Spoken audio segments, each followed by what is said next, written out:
The Science of Getting Rich. The Preface. This book is pragmatical, not philosophical, a practical manual, not a treatise upon theories. It is intended for the men and women whose most pressing need is for money, who wish to get rich first and philosophize afterward. It is for those who have, so far, found neither the time, the means, nor the opportunity to go deeply into the study of metaphysics, but who want results and who are willing to take the conclusions of science as a basis for action, without going into all the processes by which those conclusions were reached. It is expected that the reader will take the fundamental statements upon faith, just as he would take statements concerning a law of electrical action if they were promulgated by a Marconi or an Edison, and, taking the statements upon faith, that he will prove their truth by acting upon them without fear or hesitation. Every man or woman who does this will certainly get rich, for the science herein applied is an exact science, and failure is impossible. For the benefit, however, of those who wish to investigate philosophical theories, and so secure a logical basis for faith, I will here cite certain authorities. The monistic theory of the universe, the theory that one is all, and that all is one, that one substance manifests itself as the seeming many elements of the material world, is of Hindu origin, and has been gradually winning its way into the thought of the Western world for 200 years. It is the foundation of all the Oriental philosophies, and of those of Descartes, Spinoza, Leibniz, Schopenhauer, Hegel, and Emerson. The reader who would dig to the philosophical foundations of this is advised to read Hegel and Emerson for himself. In writing this book, I have sacrificed all other considerations to plainness and simplicity of style, so that all might understand. The plan of action laid down herein was deduced from the conclusions of philosophy. It has been thoroughly tested and bears the supreme test of practical experiment. It works. If you wish to know how the conclusions were arrived at, read the writings of the authors mentioned above. And if you wish to reap the fruits of their philosophies in actual practice, read this book and do exactly as it tells you to do. The Author. Chapter 1. The Right to be Rich. Whatever may be said in praise of poverty, the fact remains that it is not possible to live a really complete or successful life unless one is rich. No man can rise to his greatest possible height in talent or soul development unless he has plenty of money. For to unfold the soul and to develop talent, he must have many things to use, and he cannot have these things unless he has money to buy them with. A man develops in mind, soul, and body by making use of things, and society is so organized that man must have money in order to become the possessor of things.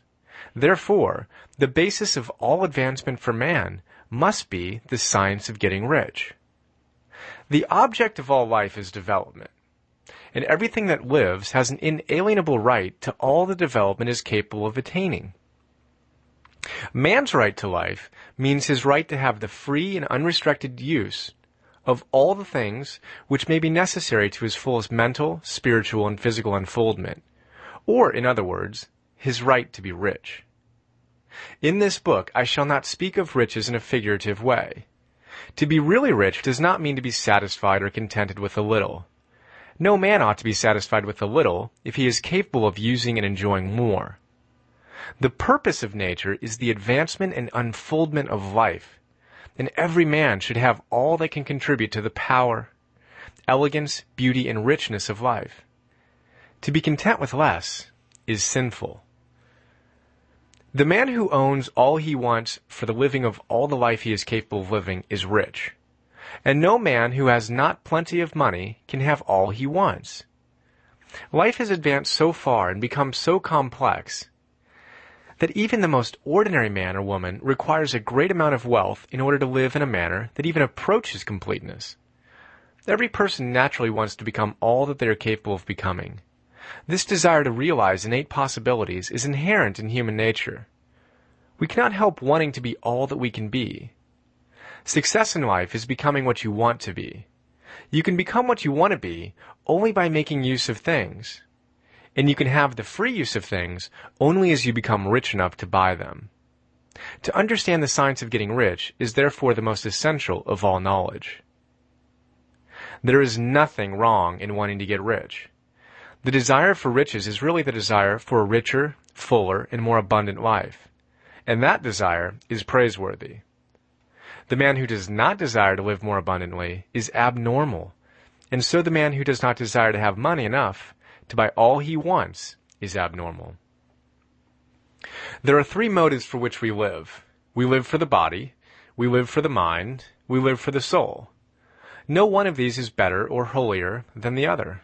All are alike desirable, and no one of the three, body, mind, or soul, can live fully if either of the others is cut short of full life and expression.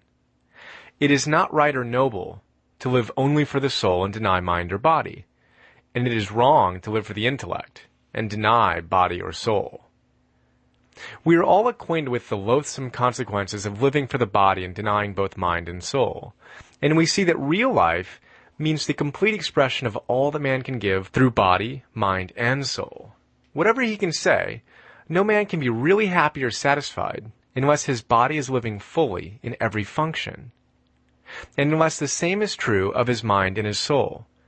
Wherever there is unexpressed possibility or function not performed, there is unsatisfied desire. Desire is possibility seeking expression, or function seeking performance. Man cannot live fully in body without good food, comfortable clothing, and warm shelter, and without freedom from excessive toil. Rest and recreation are also necessary to his physical life.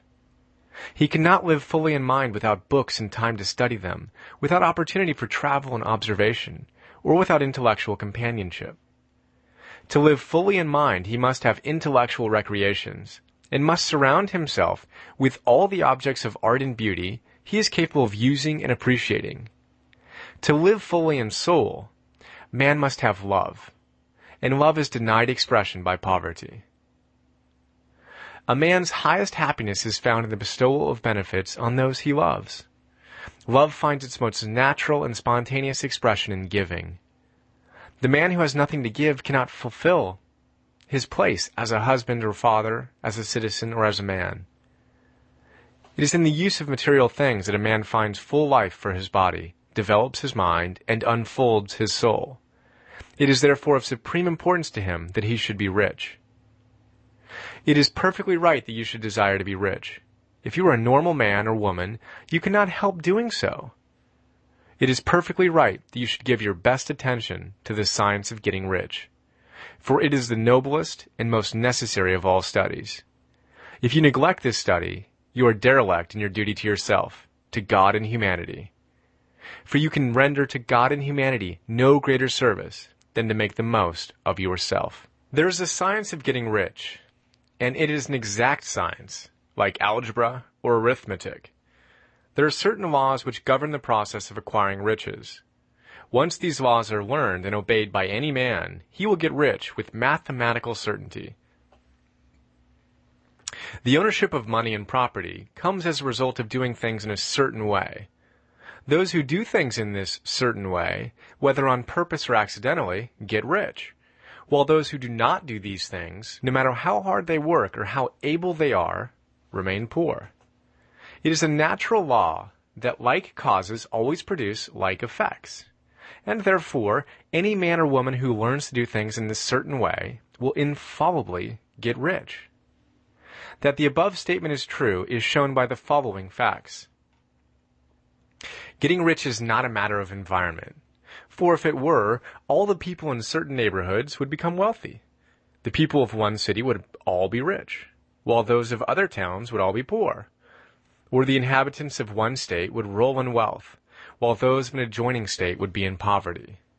But everywhere we see rich and poor living side by side, in the same environment, and often engaged in the same vocations. When two men are in the same locality, and in the same business, and one gets rich while the other remains poor, it shows that getting rich is not, primarily, a matter of environment. Some environments may be more favorable than others, but when two men in the same business are in the same neighborhood, and one gets rich while the other fails, it indicates that getting rich is the result of doing things in a certain way. And further, the ability to do things in this certain way is not due solely to the possession of talent. For many people who have great talent remain poor, while others who have very little talent get rich.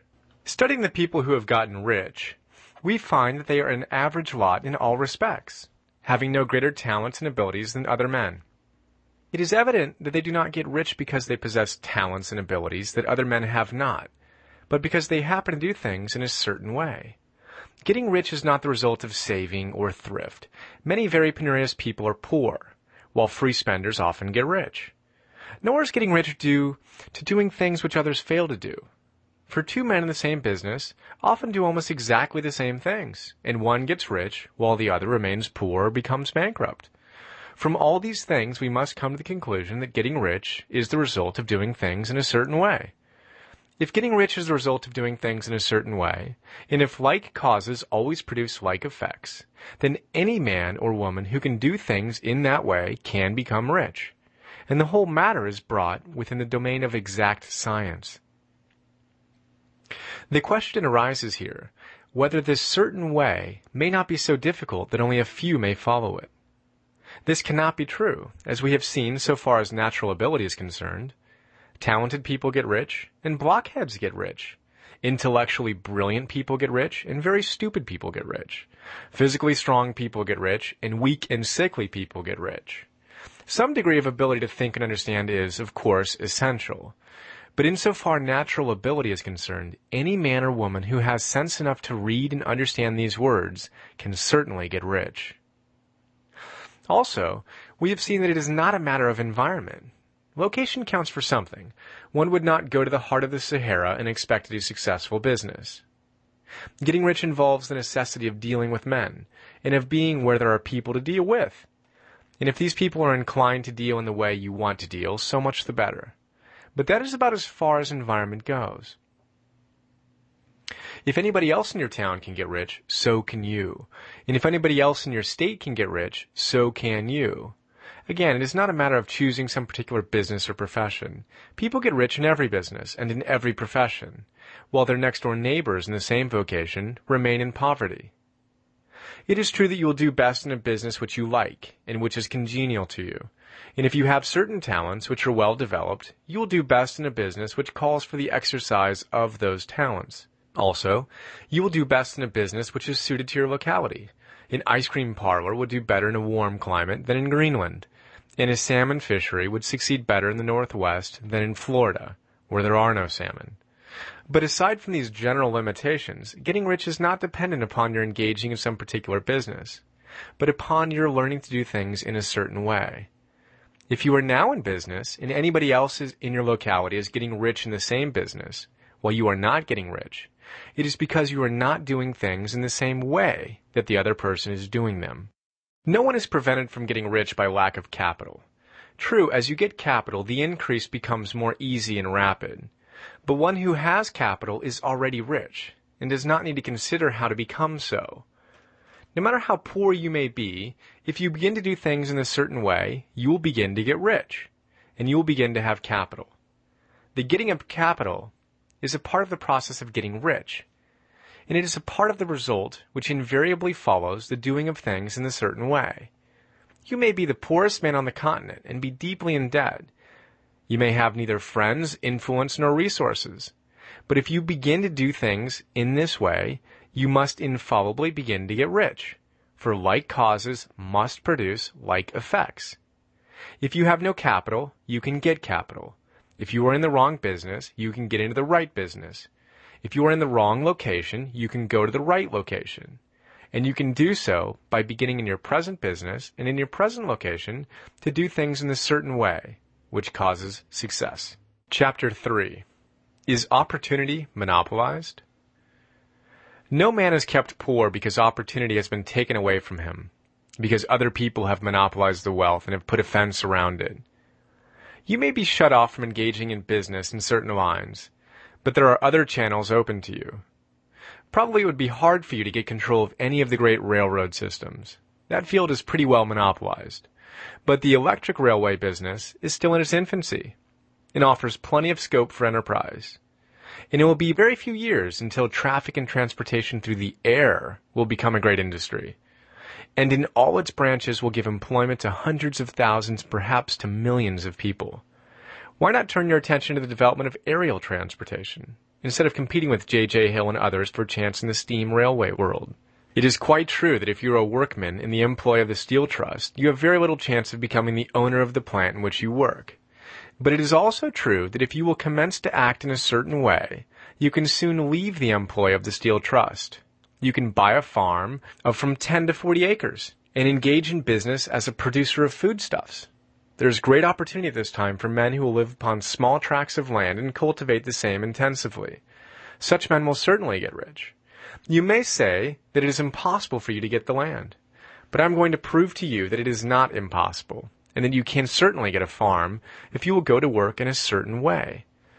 At different periods, the tide of opportunity sets in different directions, according to the needs of the whole and the particular stage of social evolution which has been reached.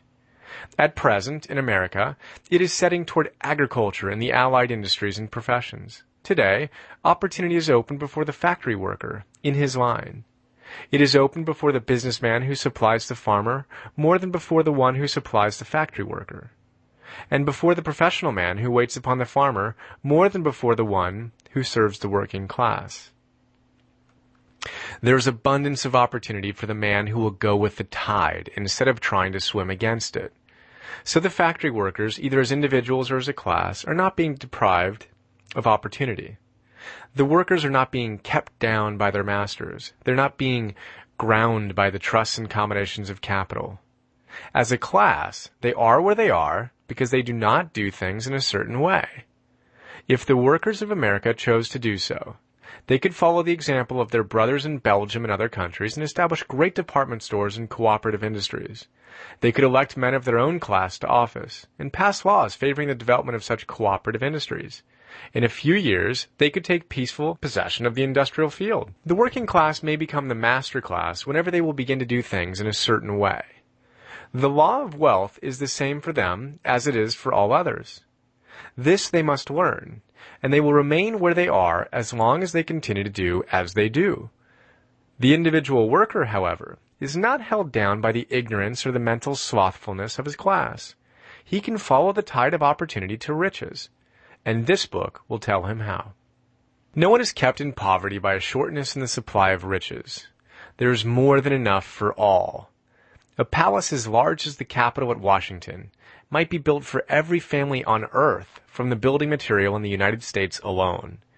And under intensive cultivation, this country would produce wool, cotton, linen, and silk, enough to clothe each person in the world finer than Solomon was arrayed in all his glory, together with food enough to feed them all luxuriously.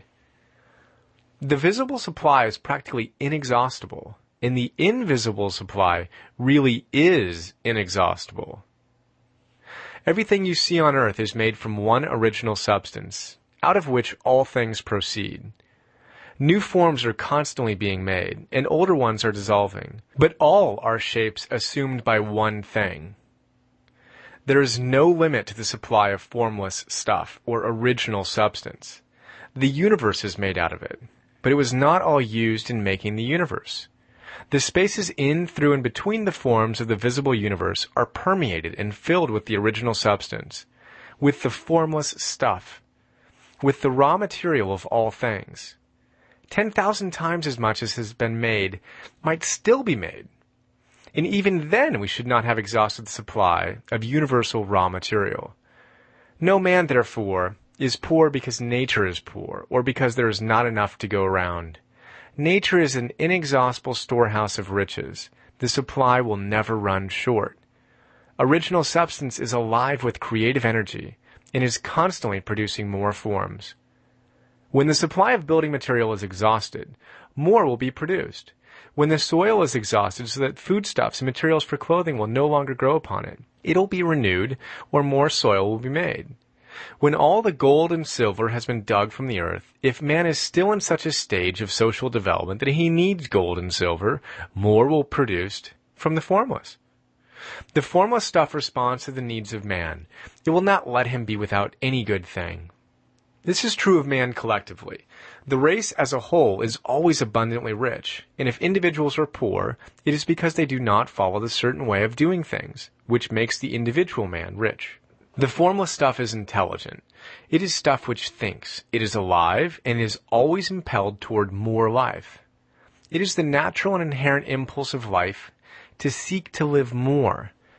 It is the nature of intelligence to enlarge itself, and of consciousness to seek to extend its boundaries and find a fuller expression. The universe of forms has been made by formless living substance, throwing itself into form in order to express itself more fully. The universe is a great living presence, always moving inherently toward more life and fuller functioning. Nature is formed for the advancement of life. Its impelling motive is the increase of life. For this cause, everything which can possibly minister to life is bountifully provided.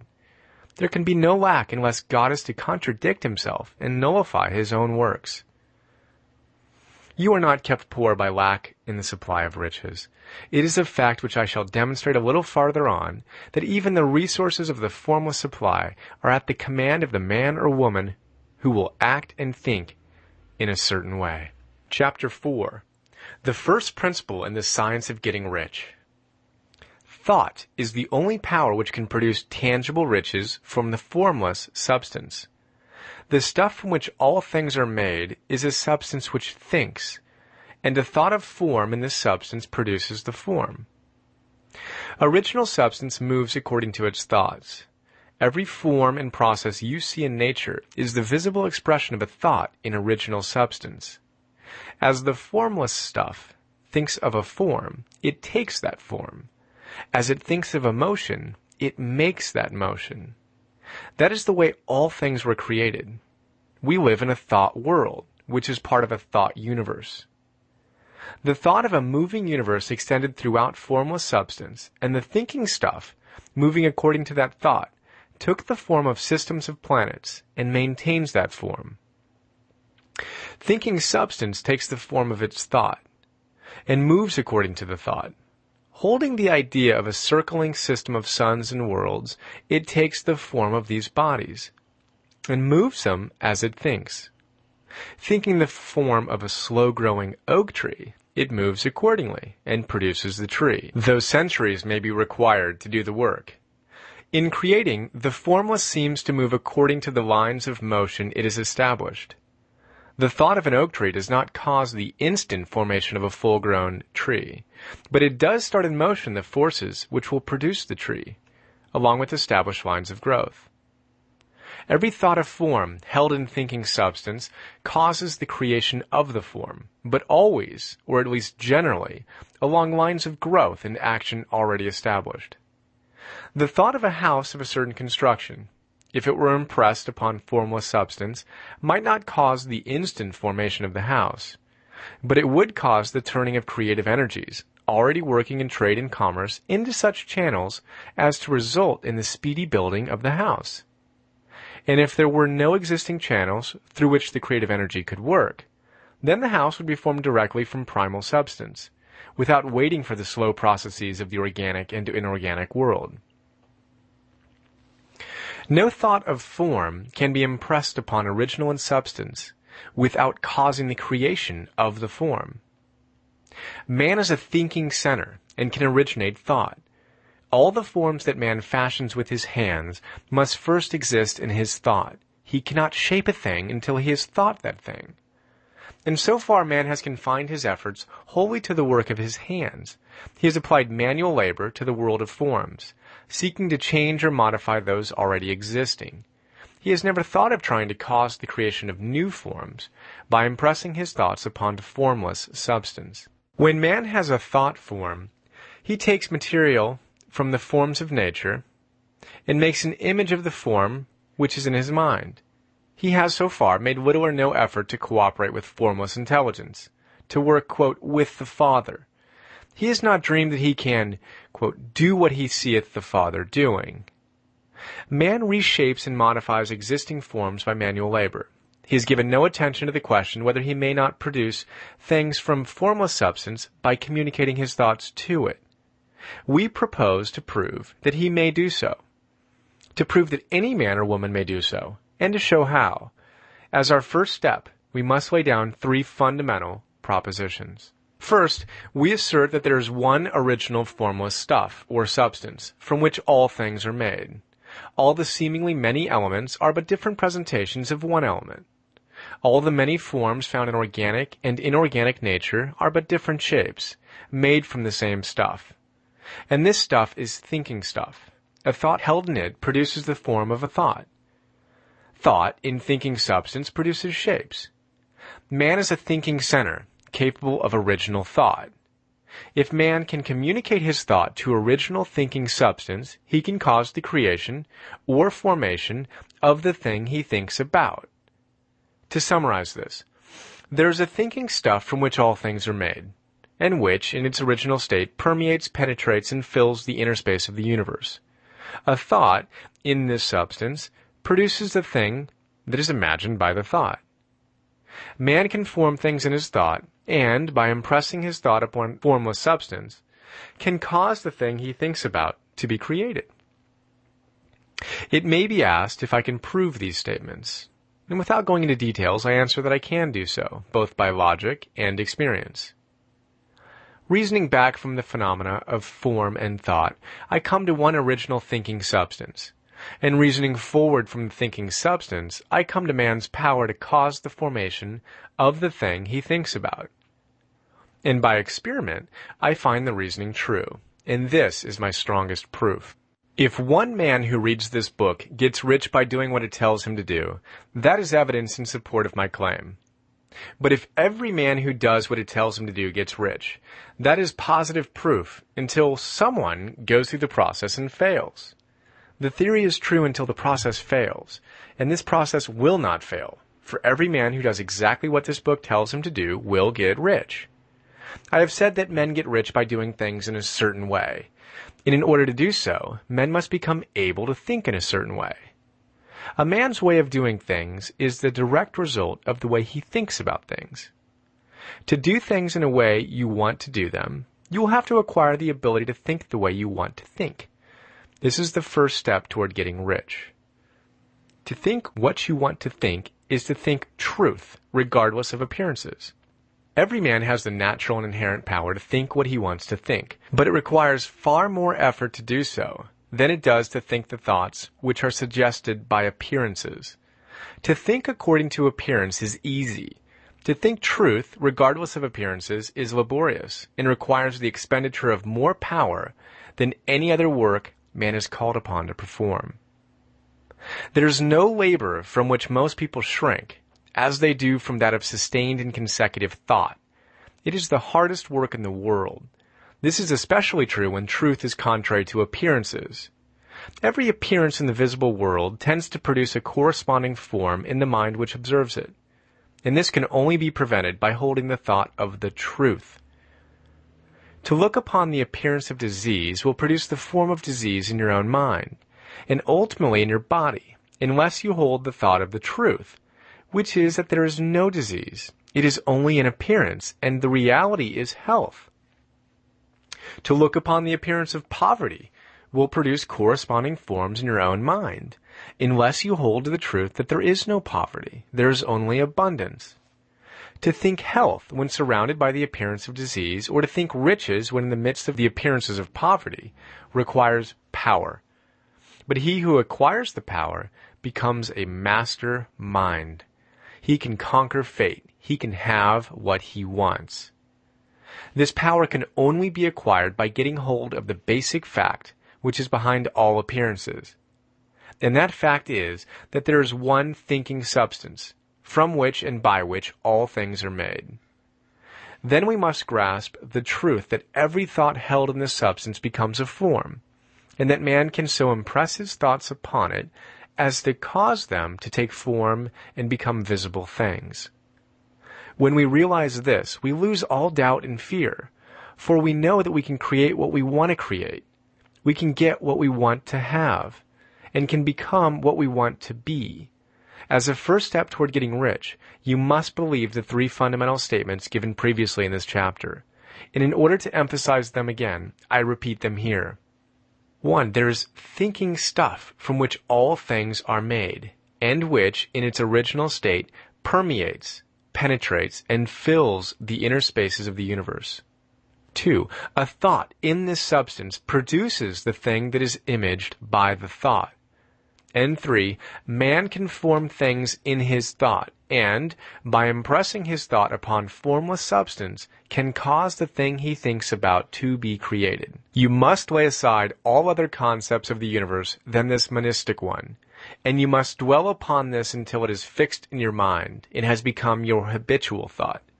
Read these creed statements over and over again, fix every word upon your memory, and meditate upon them until you firmly believe what they say.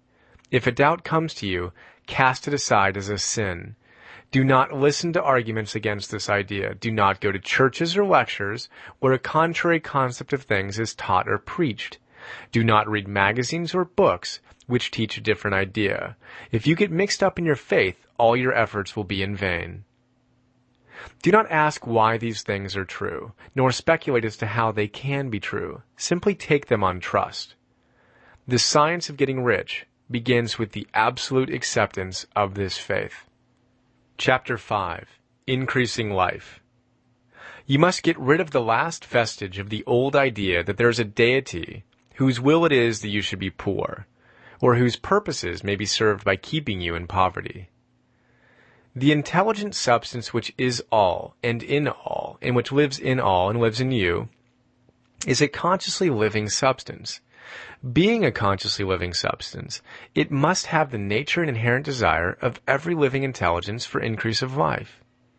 Every living thing must continually seek for the enlargement of its life, because life, in the mere act of living, must increase itself. A seed, dropped into the ground, springs into activity, and in the act of living produces 100 more seeds. Life, by living, multiplies itself. It is forever becoming more. It must do so, if it continues to be at all. Intelligence is under the same necessity for continuous increase. Every thought we think makes it necessary for us to think another thought. Consciousness is continually expanding. Every fact we learn leads us to the learning of another fact. Knowledge is continually increasing. Every talent we cultivate brings to the mind the desire to cultivate another talent. We are subject to the urge of life, seeking expression, which ever drives us on to know more, to do more, and to be more. In order to know more, do more, and be more, we must have more. We must have things to use, for we learn and do and become only by using things. We must get rich so that we can live more. The desire for riches is simply the capacity for larger life-seeking fulfillment. Every desire is the effort of an unexpressed possibility to come into action. It is power seeking to manifest which causes desire. That which makes you want more money is the same as that which makes the plant grow. It is life seeking fuller expression. The one living substance must be subject to this inherent law of all life. It is permeated with the desire to live more. That is why it is under the necessity of creating things. The one substance desires to live more in you, hence it wants to have all the things you can use. It is the desire of God that you should get rich. He wants you to get rich because he can express himself better through you if you have plenty of things to use in giving him expression. He can live more in you if you have unlimited command of the means of life. The universe desires you to have everything you want to have. Nature is friendly to your plans. Everything is naturally for you. Make up your mind that this is true. It is essential, however, that your purpose should harmonize with the purpose that is in all. You must want real life, not mere pleasure or sensual gratification. Life is the performance of function, and the individual really lives only when he performs every function, physical, mental, and spiritual, of which he is capable, without excess in any. You do not want to get rich in order to live swinishly, for the gratification of animal desires. That is not life. But the performance of every physical function is a part of life. And no one lives completely who denies the impulses of the body a normal and healthful expression. You do not want to get rich solely to enjoy mental pleasures, to get knowledge, to gratify ambition, to outshine others, to be famous. All these are a legitimate part of life, but the man who lives for the pleasures of the intellect alone will only have a partial life, and will never be satisfied with his lot. You do not want to get rich solely for the good of others, to lose yourself for the salvation of mankind, to experience the joys of philanthropy and sacrifice. The joys of the soul are only a part of life, and they are no better or nobler than any other part. You want to get rich in order that you may eat, drink, and be merry when it is time to do these things, in order that you may surround yourself with beautiful things, see distant lands, feed your mind, and develop your intellect, in order that you may love men and do kind things, and be able to play a good part in helping the world to find truth. But remember that extreme altruism is no better and no nobler than extreme selfishness. Both are mistakes. Get rid of the idea that God wants you to sacrifice yourself for others, and that you can secure His favor by doing so. God requires nothing of the kind. What He wants is that you should make the most of yourself and for others. And you can help others more by making the most of yourself than in any other way. You can make the most of yourself only by getting rich. So it is right and praiseworthy that you should give your first and best thought to the work of acquiring wealth. Remember, however, that the desire of substance is for all, and its movements must be for more life to all. It cannot be made to work for less life to any, because it is equally in all, seeking riches in life. Intelligent substance will make things for you, but it will not take things away from someone else and give them to you. You must get rid of the thought of competition. You are to create, not to compete for what is already created. You do not have to take anything away from anyone. You do not have to drive sharp bargains. You do not have to cheat or to take advantage. You do not need to let any man work for you for less than he earns. You do not have to covet the property of others, or to look at it with wishful eyes. No man has anything of which you cannot have the like, and that without taking what he has away from him. You are to become a creator, not a competitor. You are going to get what you want, but in such a way that when you get it, every other man will have more than he has now. I am aware that there are men who get a vast amount of money by proceeding in direct opposition to the statements in the paragraph above, and may add a word of explanation here. Men of the plutocratic type, who become very rich, do so sometimes purely by the extraordinary ability on the plane of competition, and sometimes they unconsciously relate themselves to substance in its great purposes and movements for the general racial upbuilding through industrial evolution. Rockefeller, Carnegie, Morgan, et al.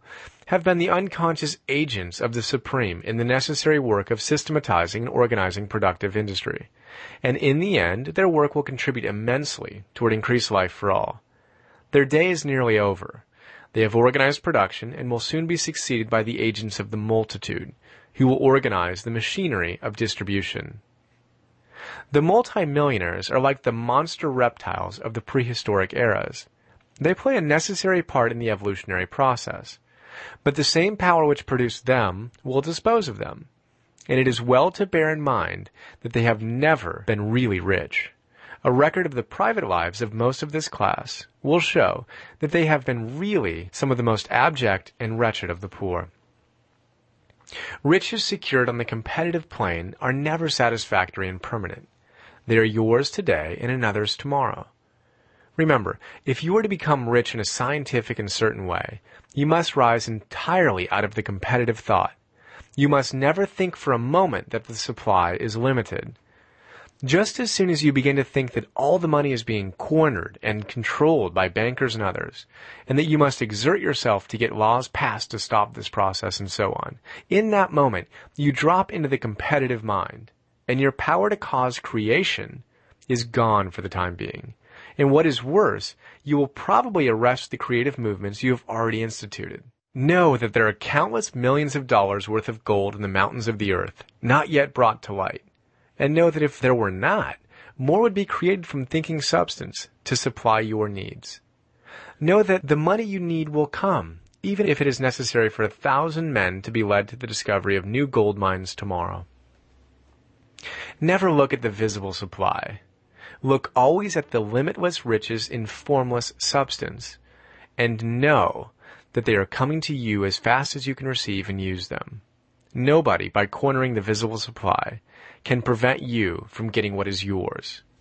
So never allow yourself to think for an instant that all the best building spots will be taken before you get ready to build your house, unless you hurry. Never worry about the trusts and combines and get anxious for fear they will soon come to own the whole earth. Never get afraid that you will lose what you want because some other person beats you to it. That cannot possibly happen.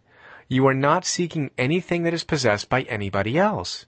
You are causing what you want to be created from formless substance, and the supply is without limits. Stick to the formulated statement. There is a thinking stuff from which all things are made, and which, in its original state, permeates, penetrates, and fills the inner spaces of the universe. A thought in this substance produces the thing that is imagined by the thought. And man can form things in his thought, and by impressing his thought upon formless substance, can cause the thing he thinks about to be created. Chapter 6. How Riches Come to You. When I say that you do not have to drive sharp bargains, I do not mean that you do not have to drive any bargains at all, or that you are above the necessity for having any dealings with your fellow men. I mean that you will not need to deal with them unfairly. You do not have to get something for nothing, but can give to every man more than you take from him. You cannot give every man more in cash market value than you take from him, but you can give him more in use value than the cash value of the thing you take from him. The paper, ink, and other material in this book may not be worth the money you pay for it, but if the ideas suggested by it bring you thousands of dollars, you have not been wronged by those who sold it to you. They have given you a great use value for a small cash value. Let us suppose that I own a picture by one of the great artists, which in any civilized community is worth thousands of dollars.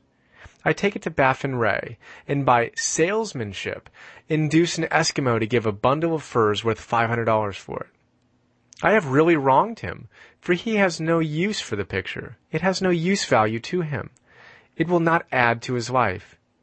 But suppose I give him a gun worth $50 for his furs. Then he has made a good bargain. He has use for the gun. It will give him many more furs and much food. It will add to his life in every way. It will make him rich. When you rise from the competitive to the creative plane, you can scan your business transactions very strictly, and if you are selling any man anything which does not add more to his life than the thing he gives you in exchange, you can afford to stop it. You do not have to beat anybody in business, and if you are in a business which does beat people, get out of it at once. Give every man more in use value than you take from him in cash value. Then you are adding to the life of the world by every business transaction. If you have people working for you, you must take from them more in cash value than you pay them in wages. But you can so organize your business that it will be filled with the principle of advancement, and so that each employee who wishes to do so may advance a little every day. You can make your business do for your employees what this book is doing for you. You can so conduct your business that it will be a sort of ladder by which every employee who will take the trouble may climb to riches himself. And given the opportunity, if you will not do so, it is not your fault.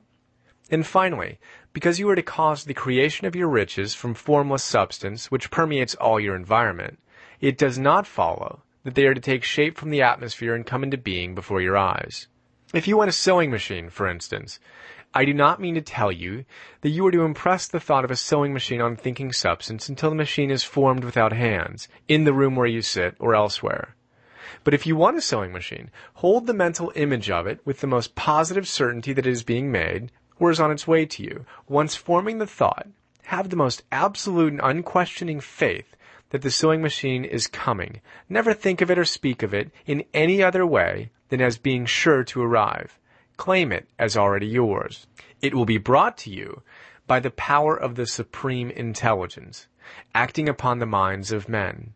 If you live in Maine, it may be that a man will be brought from Texas or Japan to engage in some transaction which will result in your getting what you want.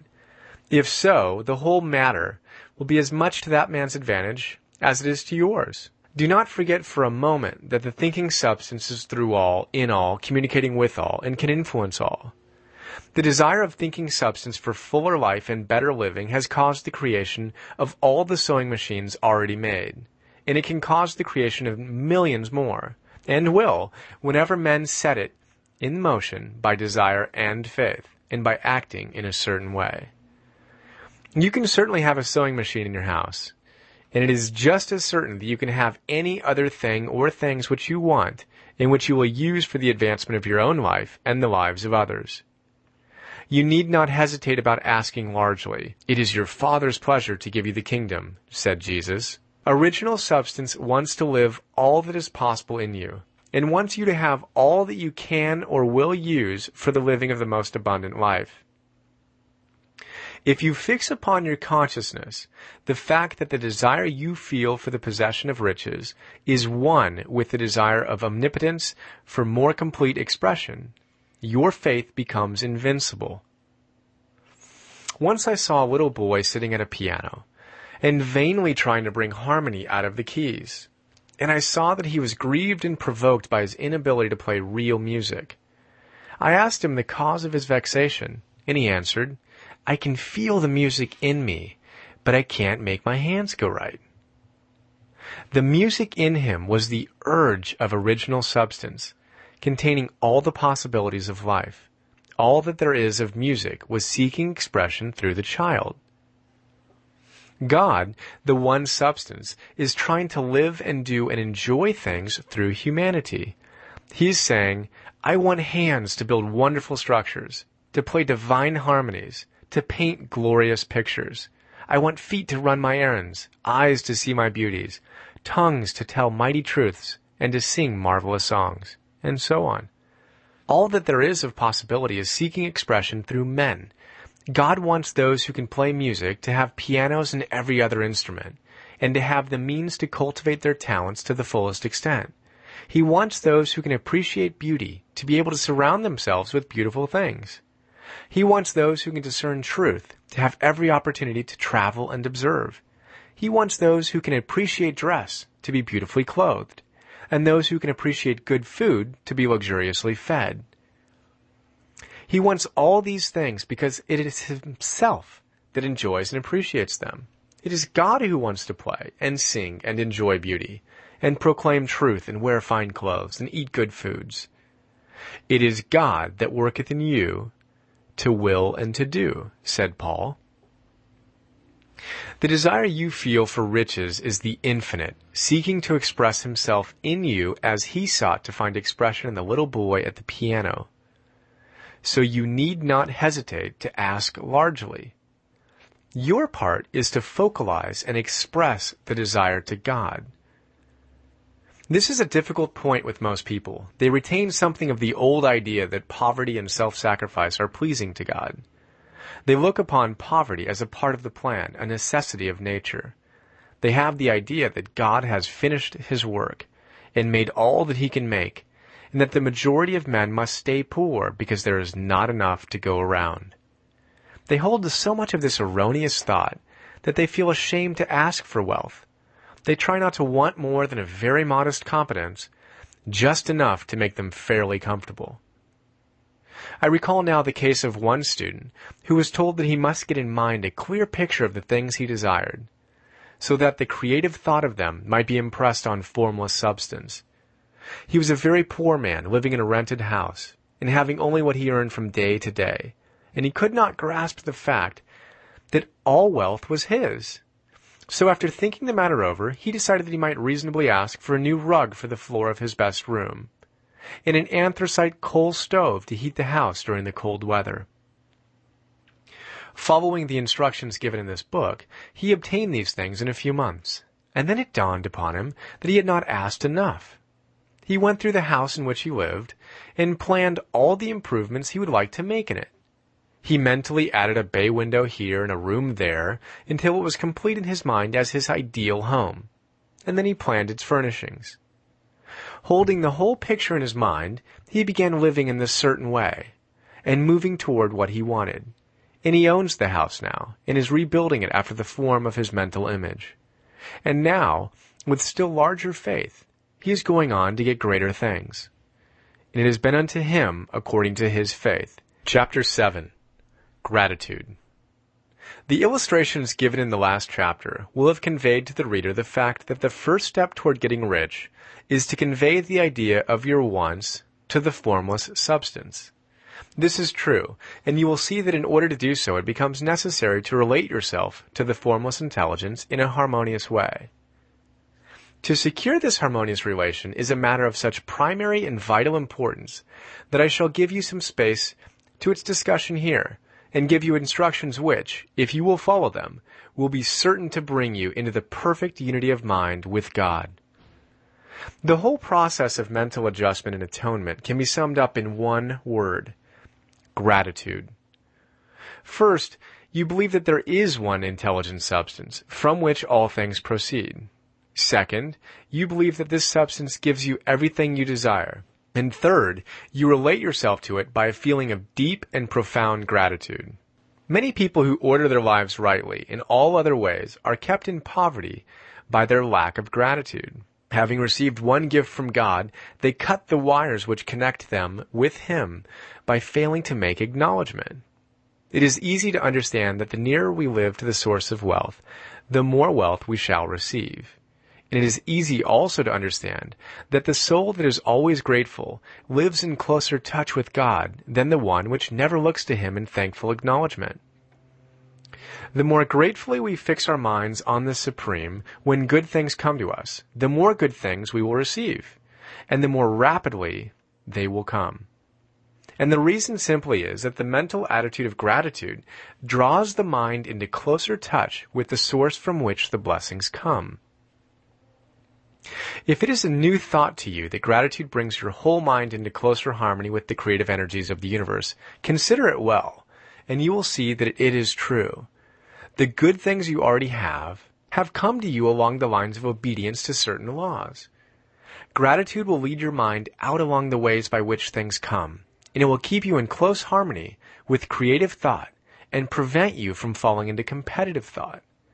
Gratitude alone can keep you looking toward the all, and prevent you from falling into the error of thinking of the supply as limited. And to do that would be fatal to your hopes. There is a law of gratitude, and it is absolutely necessary that you should observe the law, if you are to get the results you seek. The law of gratitude is the nature principle, that action and reaction are always equal, and in opposite directions. The grateful outreaching of your mind in thankful praise to the Supreme is a liberation or expenditure of force. It cannot fail to reach that to which it addressed, and the reaction is an instantaneous movement towards you. Draw nigh unto God, and He will draw nigh unto you. This is a statement of psychological truth. And if your gratitude is strong and constant, the reaction in formless substance will be strong and continuous. The movement of the things you want will be always toward you. Notice the grateful attitude that Jesus took, how He always seems to be saying, I thank Thee, Father, that Thou hearest me. You cannot exercise much power without gratitude, for it is gratitude that keeps you connected with power. But the value of gratitude does not consist solely in getting you more blessings in the future.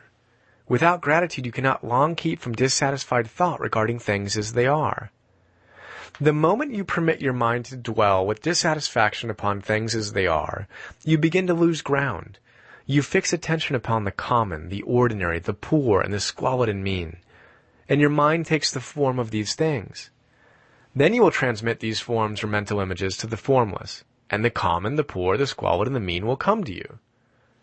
To permit your mind to dwell upon the inferior is to become inferior, and to surround yourself with inferior things. On the other hand, to fix your attention on the best is to surround yourself with the best, and to become the best. The creative power within us makes us into the image of that to which we give our attention.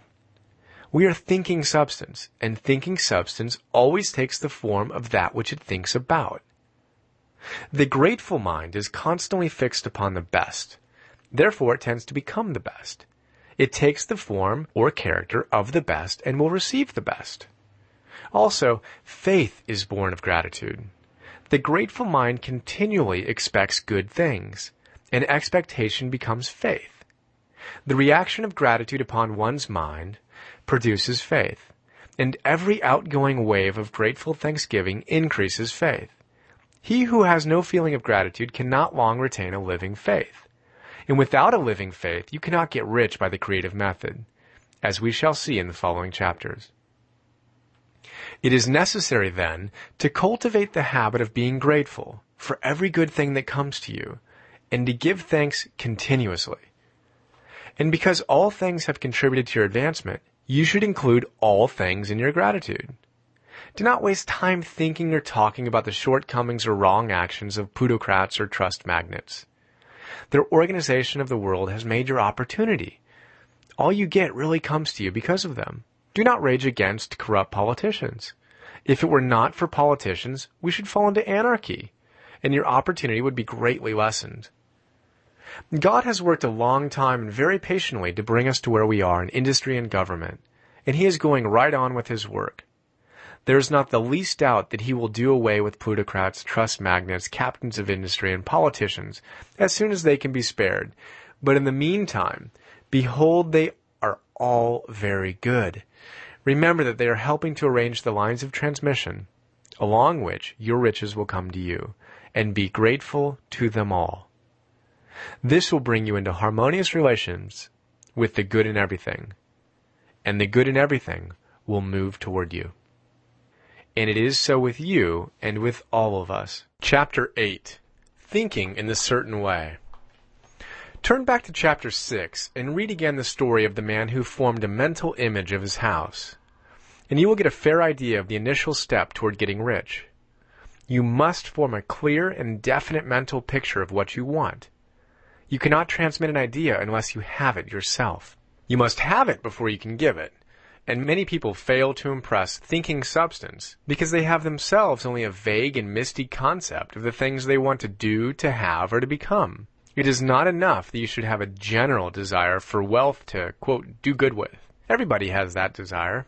It is not enough that you should have a wish to travel, see things, live more, etc. Everybody has those desires also. If you were going to send a wireless message to a friend, you would not send the letters of the alphabet in their order and let him construct the message for himself, nor would you take words at random from the dictionary. You would send a coherent sentence, one which meant something. When you try to impress your wants upon substance, remember that it must be done by a coherent statement. You must know what you want and be definite. You can never get rich or start the creative power into action by sending out unformed longings and vague desires.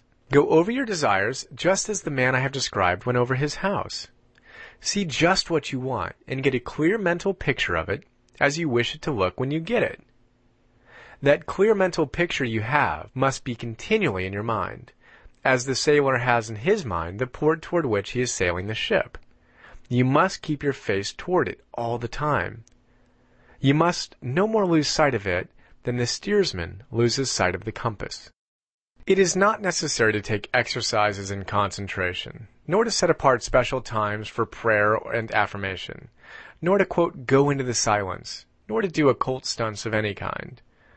These things are well enough, but all you need is to know what you want, and to want it badly enough so that it will stay in your thoughts. Spend as much of your leisure time as you can in contemplating your picture. But no one needs to take exercises to concentrate his mind on a thing which he really wants. It is the things you do not really care about which require effort to fix your attention upon. And unless you really want to get rich, so that the desire is strong enough to hold your thoughts directed to the purpose, as the magnetic pole holds the needle of the compass, it will hardly be worthwhile for you to try to carry out the instructions given in this book. The methods herein set forth are for people whose desire for riches is strong enough to overcome mental laziness and the love of ease, and make them work. The more clear and definite you make your picture then, and the more you dwell upon it, bringing out all its delightful details, the stronger your desire will be, And the stronger your desire, the easier it will be to hold your mind upon it and fixed upon the picture of what you want. Something more is necessary, however, than merely to see the picture clearly.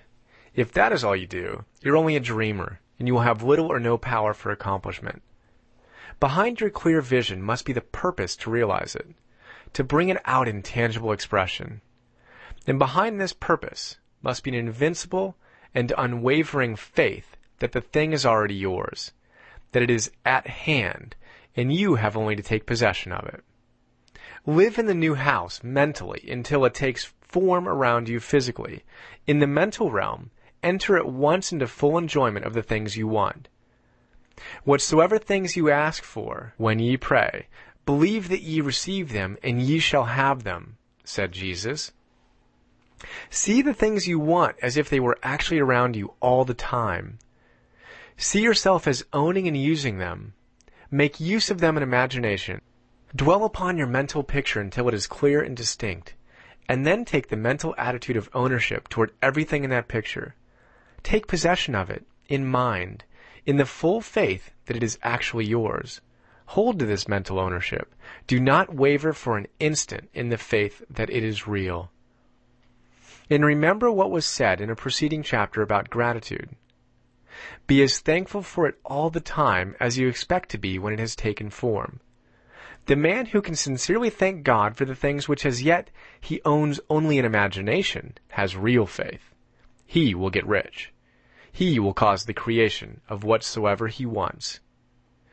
Now, you do not need to pray repeatedly for things you want. It is not necessary to tell God about it every day. Use not vain repetitions as the heathens do, said Jesus to his pupils, for your Father knoweth that ye have need of these things before ye ask him.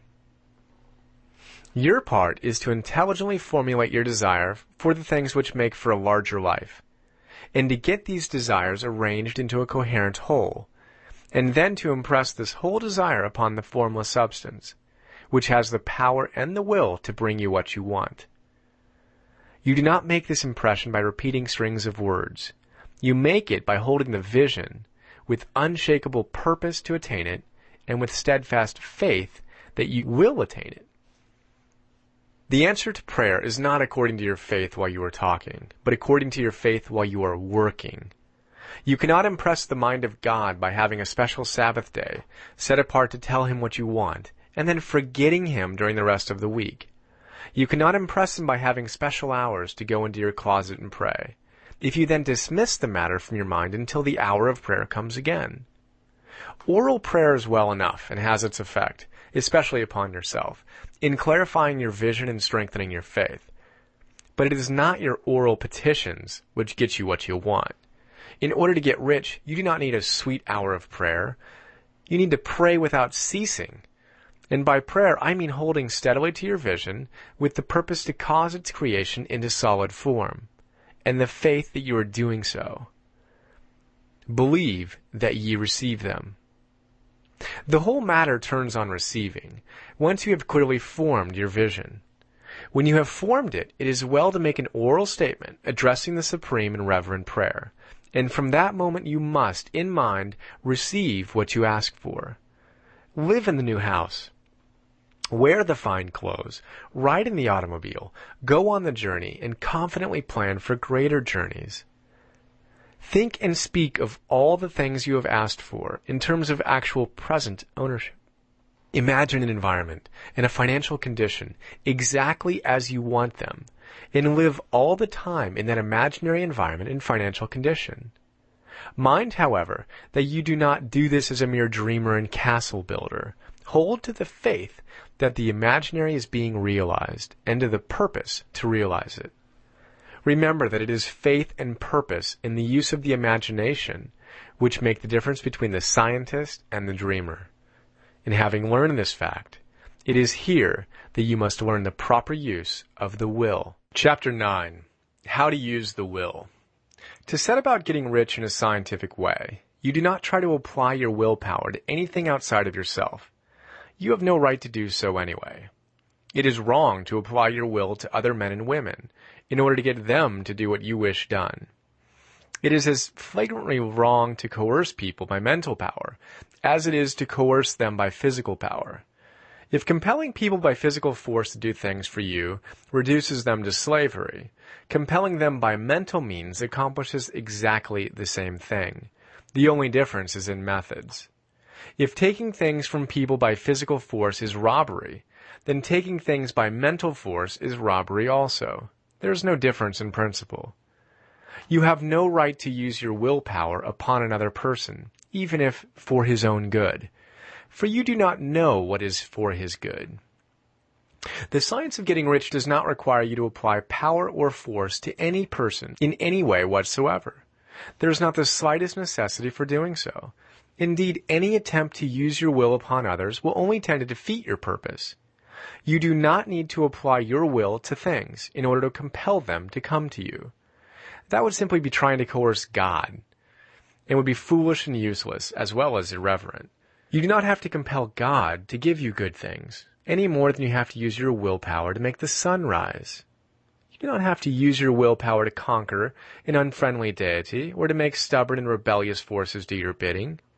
Substance is friendly to you, and is more anxious to give you what you want than you are to get it. To get rich, you need only to use your willpower upon yourself. When you know what to think and do, then you must use your will to compel yourself to think and do the right things. That is the legitimate use of the will in getting what you want, to use it in holding yourself to the right course. Use your will to keep yourself thinking and acting in a certain way. Do not try to project your will or your thoughts or your mind out into space, to act on things or people. Keep your mind at home. You can accomplish more there than elsewhere. Use your mind to form a mental image of what you want, and to hold that vision with faith and purpose, and use your will to keep your mind working in the right way.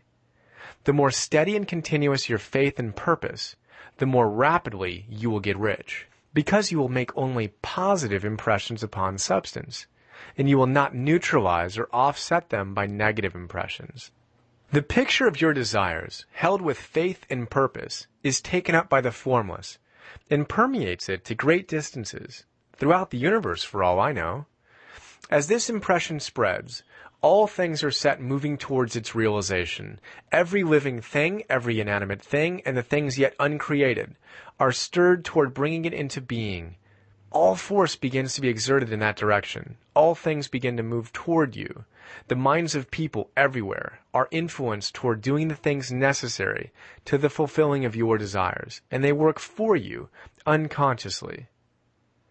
But you can check all this by starting a negative impression in the formless substance. Doubt or unbelief is as certain to start a movement away from you as faith and purpose are to start one toward you. It is by not understanding this that most people who try to make use of, quote, mental science in getting rich make their failure. Every hour and moment you spend in giving heed to doubts and fears, every hour you spend in worry, every hour in which your soul is possessed by unbelief, sets a current away from you in the whole domain of intelligent substance. All the promises are unto them that believe, and unto them only. Notice how insistent Jesus was upon this point of belief, and now you know the reason why. Since belief is all important, it behooves you to guard your thoughts, and as your beliefs will be shaped to a very great extent by the things you observe and think about, it is important that you should command your attention. And here the will comes into use. For it is by your will that you determine upon what things your attention shall be fixed. If you want to become rich, you must not make a study of poverty. Things are not brought into being by thinking about their opposites. Health is never to be attained by studying disease and thinking about disease. Righteousness is not to be promoted by studying sin and thinking about sin. And no one ever got rich by studying poverty and thinking about poverty. Medicine as a science of disease has increased the disease. Religion as a science of sin has promoted sin, and economics as a study of poverty will fill the world with wretchedness and want.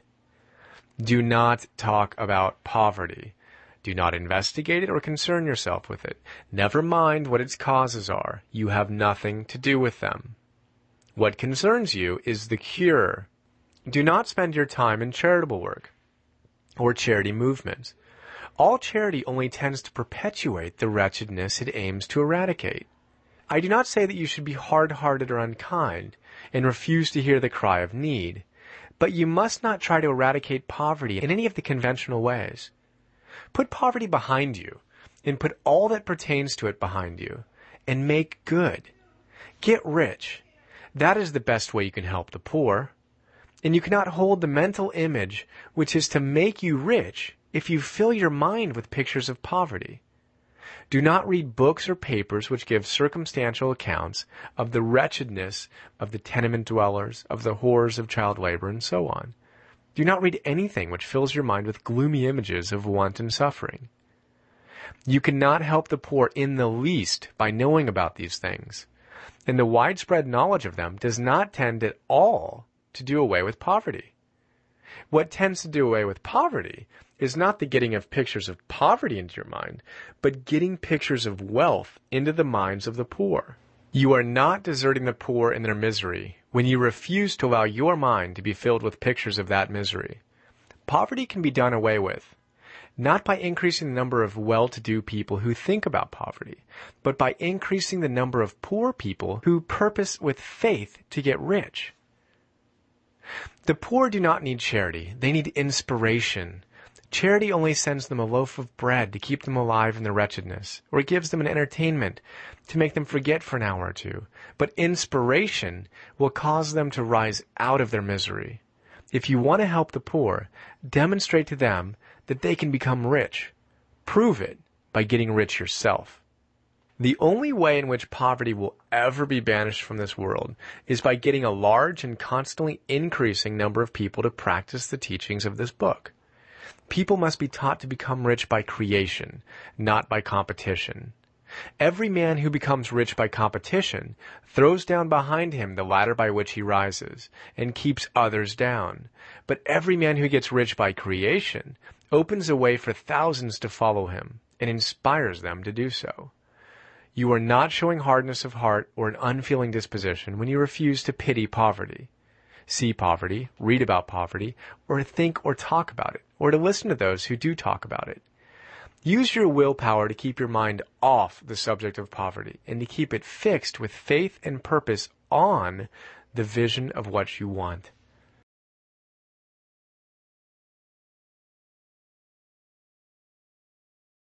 Chapter 10.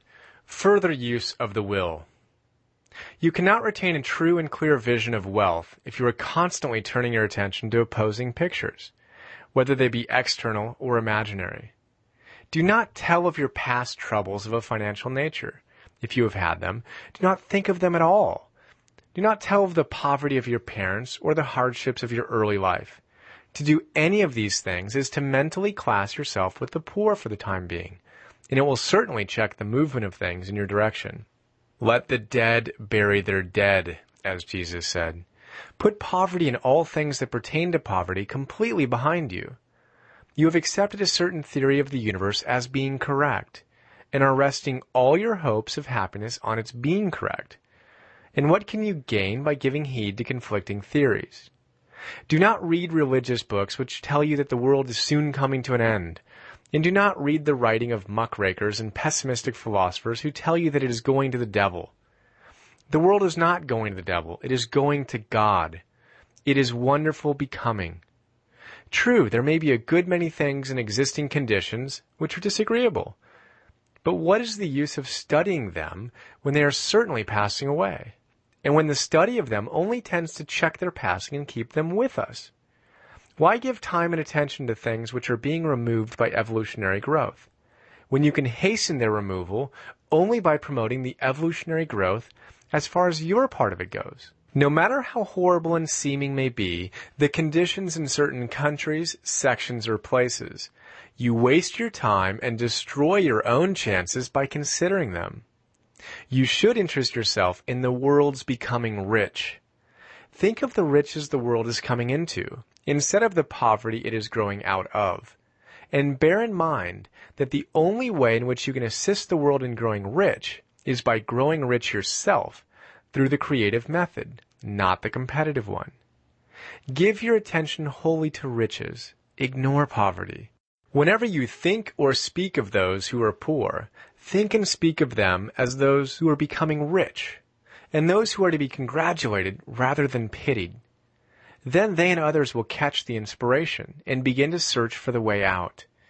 Because I say that you are to give your whole time and mind and thought to riches, it does not follow that you are to be sordid or mean.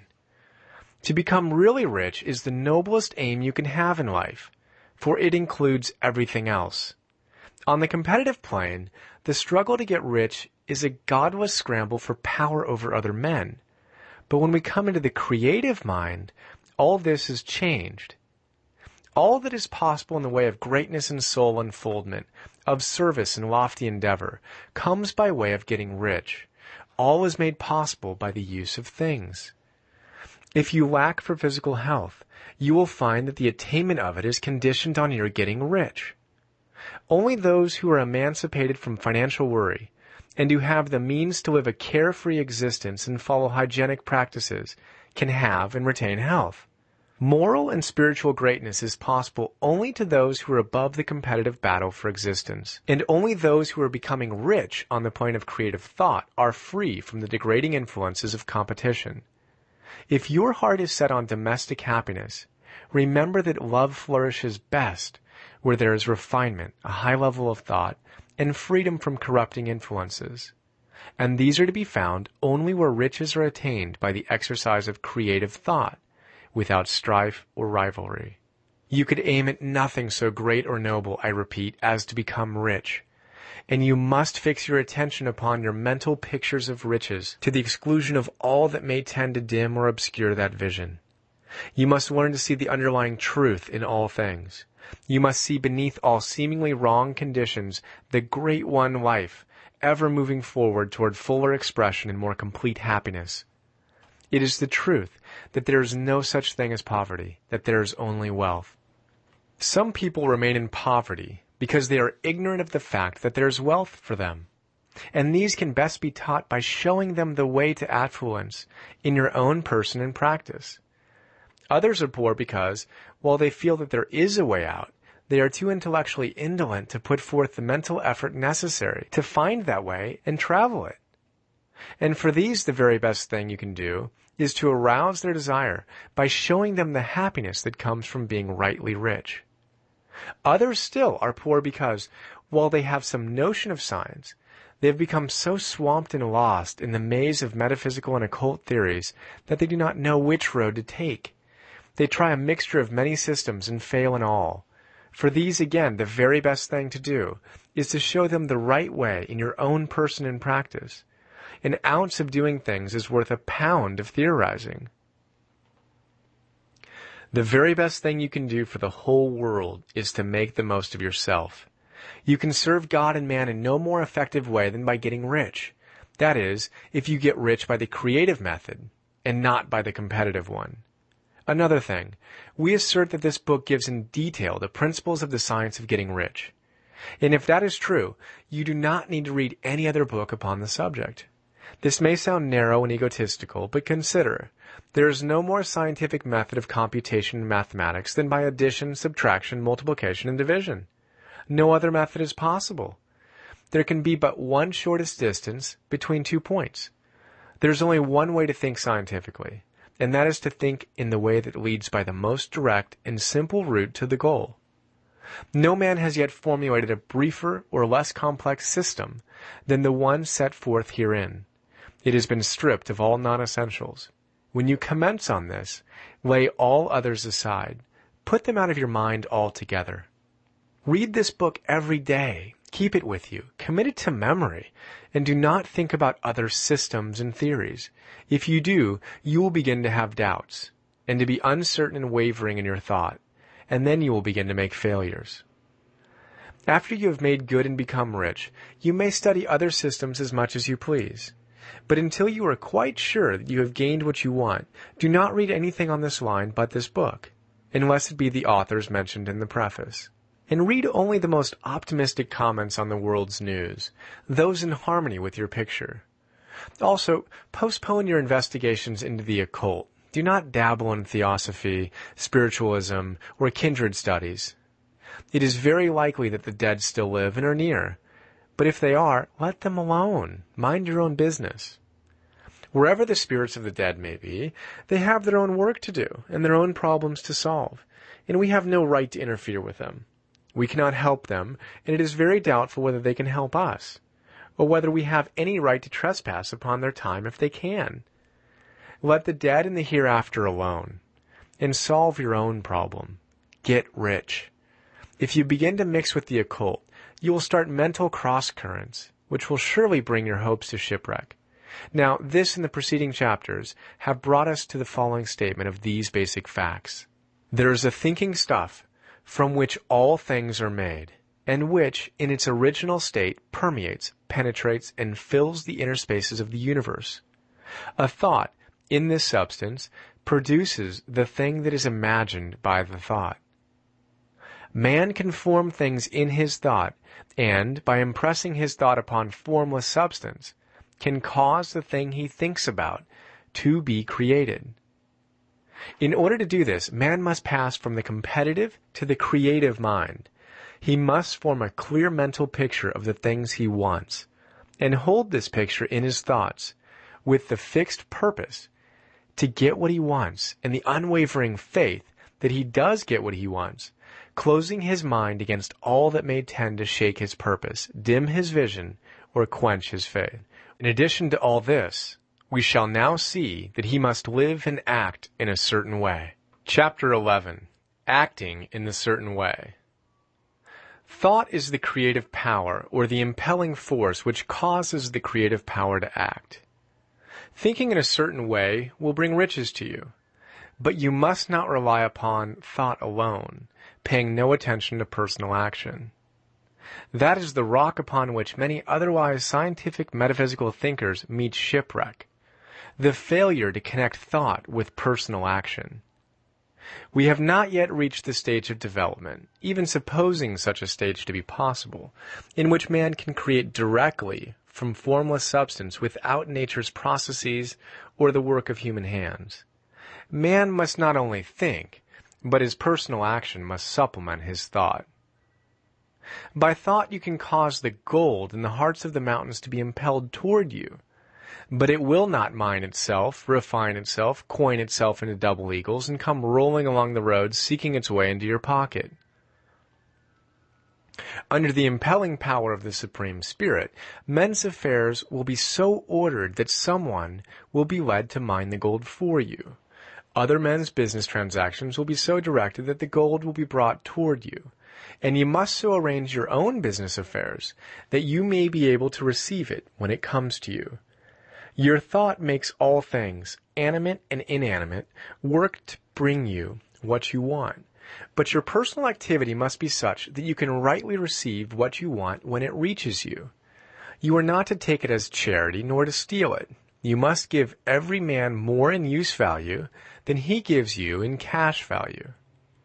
The scientific use of thought consists in forming a clear and distinct mental image of what you want, in holding fast to the purpose to get what you want, and in realizing with grateful faith that you do get what you want. Do not try to project your thought in any mysterious or occult way, with the idea of having it go out and do things for you. That is wasted effort, and will weaken your power to think with sanity. The action of thought in getting rich is fully explained in the preceding chapters. Your faith and purpose positively impress your vision upon formless substance, which has the same desire for more life that you have. And this vision, received from you, sets all the creative forces at work in and through the regular channels of action, but directed toward you. It is not your part to guide or supervise the creative process. All you have to do with that is to retain your vision, stick to your purpose, and maintain your faith and gratitude.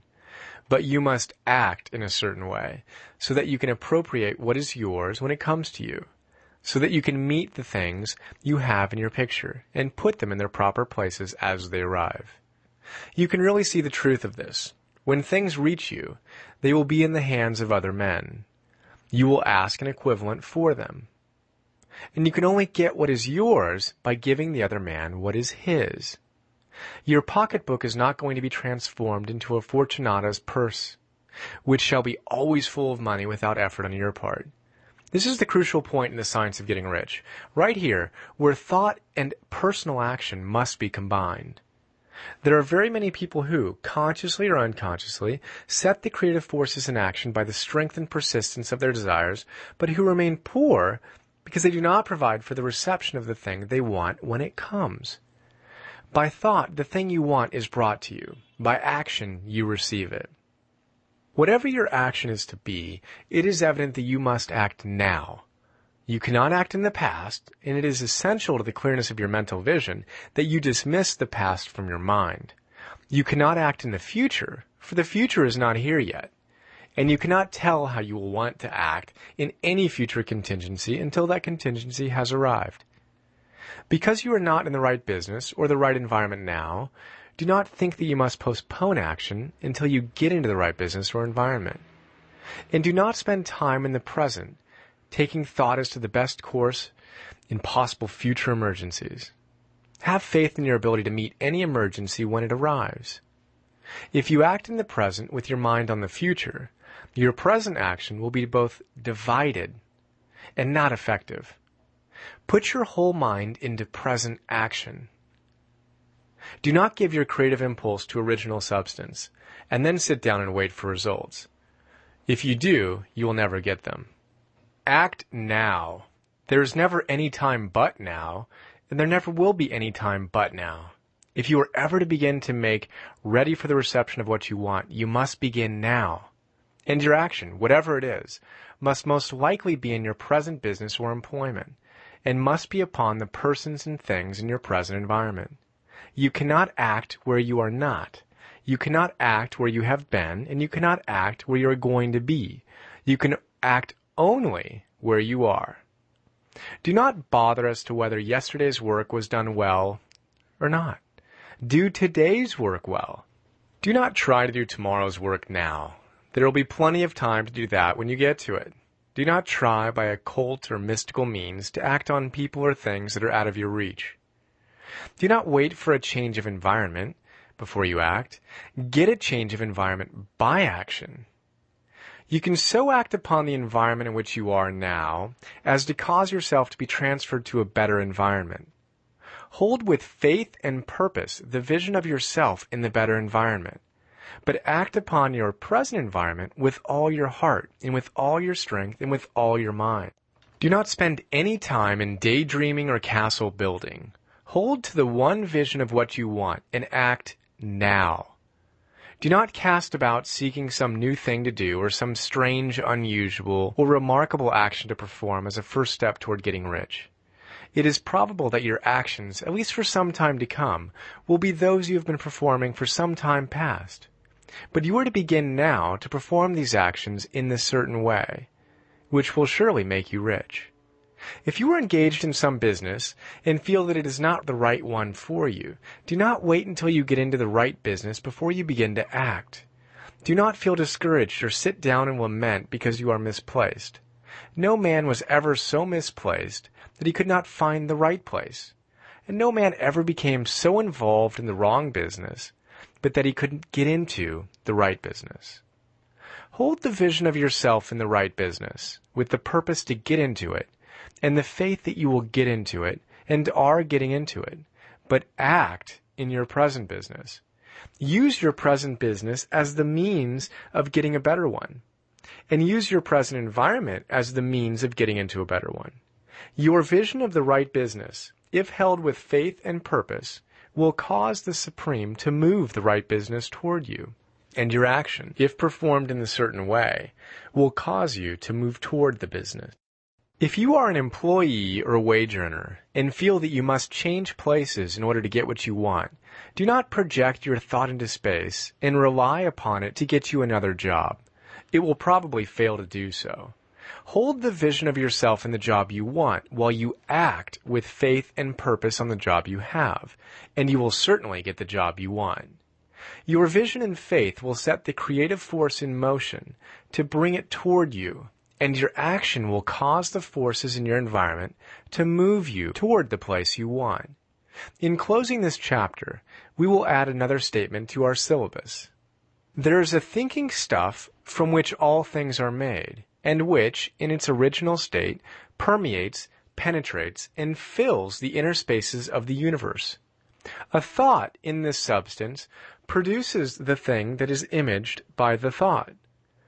Man can form things in his thought, and, by impressing his thought upon formless substance, can cause the thing he thinks about to be created.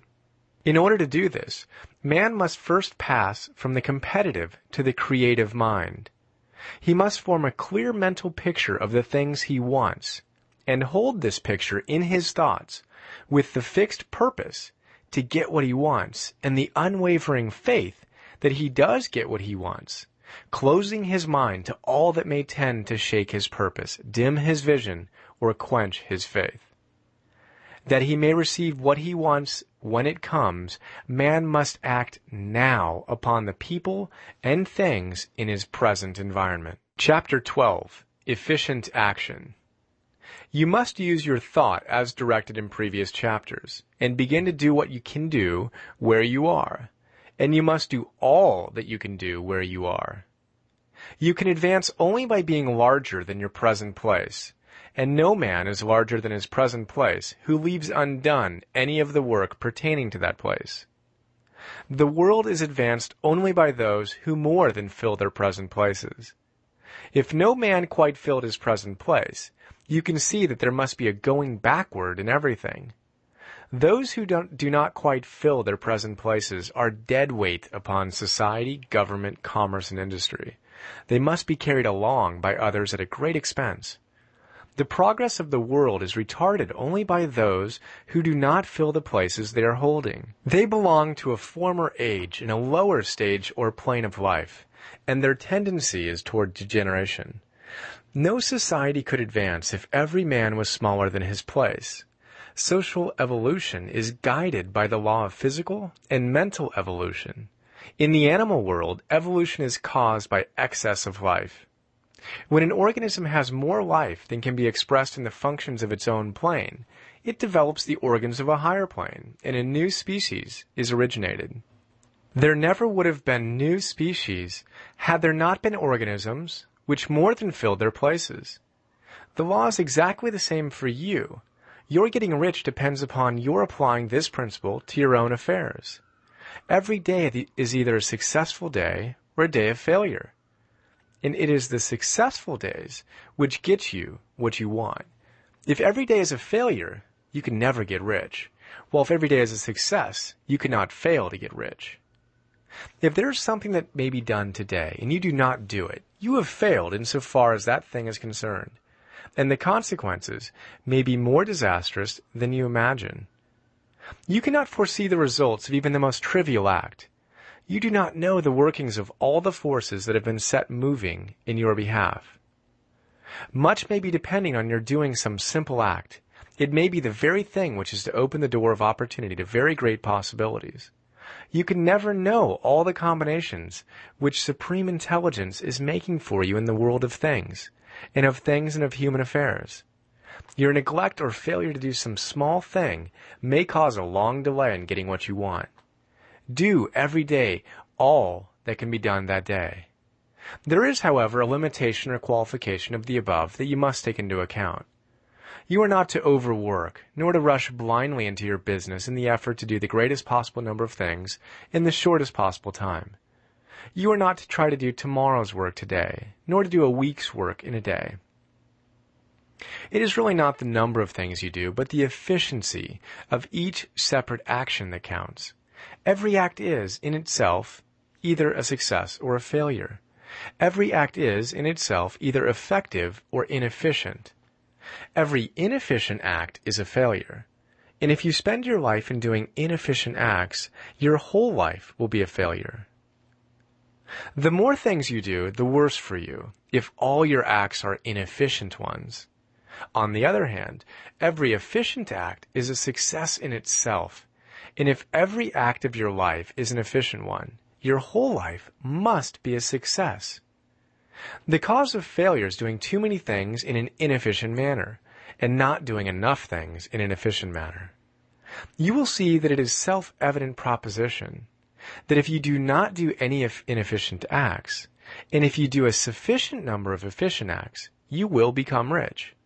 If now it is possible for you to make each act an efficient one, you see again that the getting of riches is reduced to an exact science, like mathematics. The matter turns then on the questions whether you can make each separate act a success in itself. And this you can certainly do. You can make each act a success because all power is working with you, and all power cannot fail. Power is at your service, and to make each act efficient, you have only to put power into it. Every action is either strong or weak, and when everyone is strong, you are acting in a certain way, which will make you rich. Every act can be made strong and efficient by holding your vision while you are doing it, and putting the whole power of your faith and purpose into it. It is at this point that the people fail who separate mental power from personal action. They use the power of mind in one place and at one time, and they act in another place and at another time. So their acts are not successful in themselves. Too many of them are inefficient. But if all power goes into every act, no matter how commonplace, every act will be a success in itself. And as in the nature of things, every success opens the way to other successes. Your progress towards what you want and the progress of what you want toward you will become increasingly rapid. Remember that successful action is cumulative in its results. Since the desire for more life is inherent in all things, when a man begins to move towards larger life, more things attach themselves to him, and the influence of his desire is multiplied. Do every day all that you can do that day, and do each act in an efficient manner. In saying that you must hold your vision while you are doing each act, however trivial or commonplace, I do not mean to say that it is necessary at all times to see the vision distinctly to its smallest details. It should be the work of your leisure hours to use your imagination on the details of your vision, and to contemplate them until they are firmly fixed upon your memory. If you wish speedy results, spend practically all your spare time in this practice. By continuous contemplation, you will get the picture of what you want, even to the smallest details, so firmly fixed upon your mind and so completely transferred to the mind of formless substance, that in your working hours you need only to mentally refer to the picture to stimulate your faith and purpose, and cause your best effort to be put forth. So contemplate your picture in your leisure hours until your consciousness is so full of it that you can grasp it instantly. You will become so enthused with its bright promises that the mere thought of it will call forth the strongest energies of your whole being. Let us again repeat our syllabus, and by slightly changing the closing statements, bring it to the point we have now reached.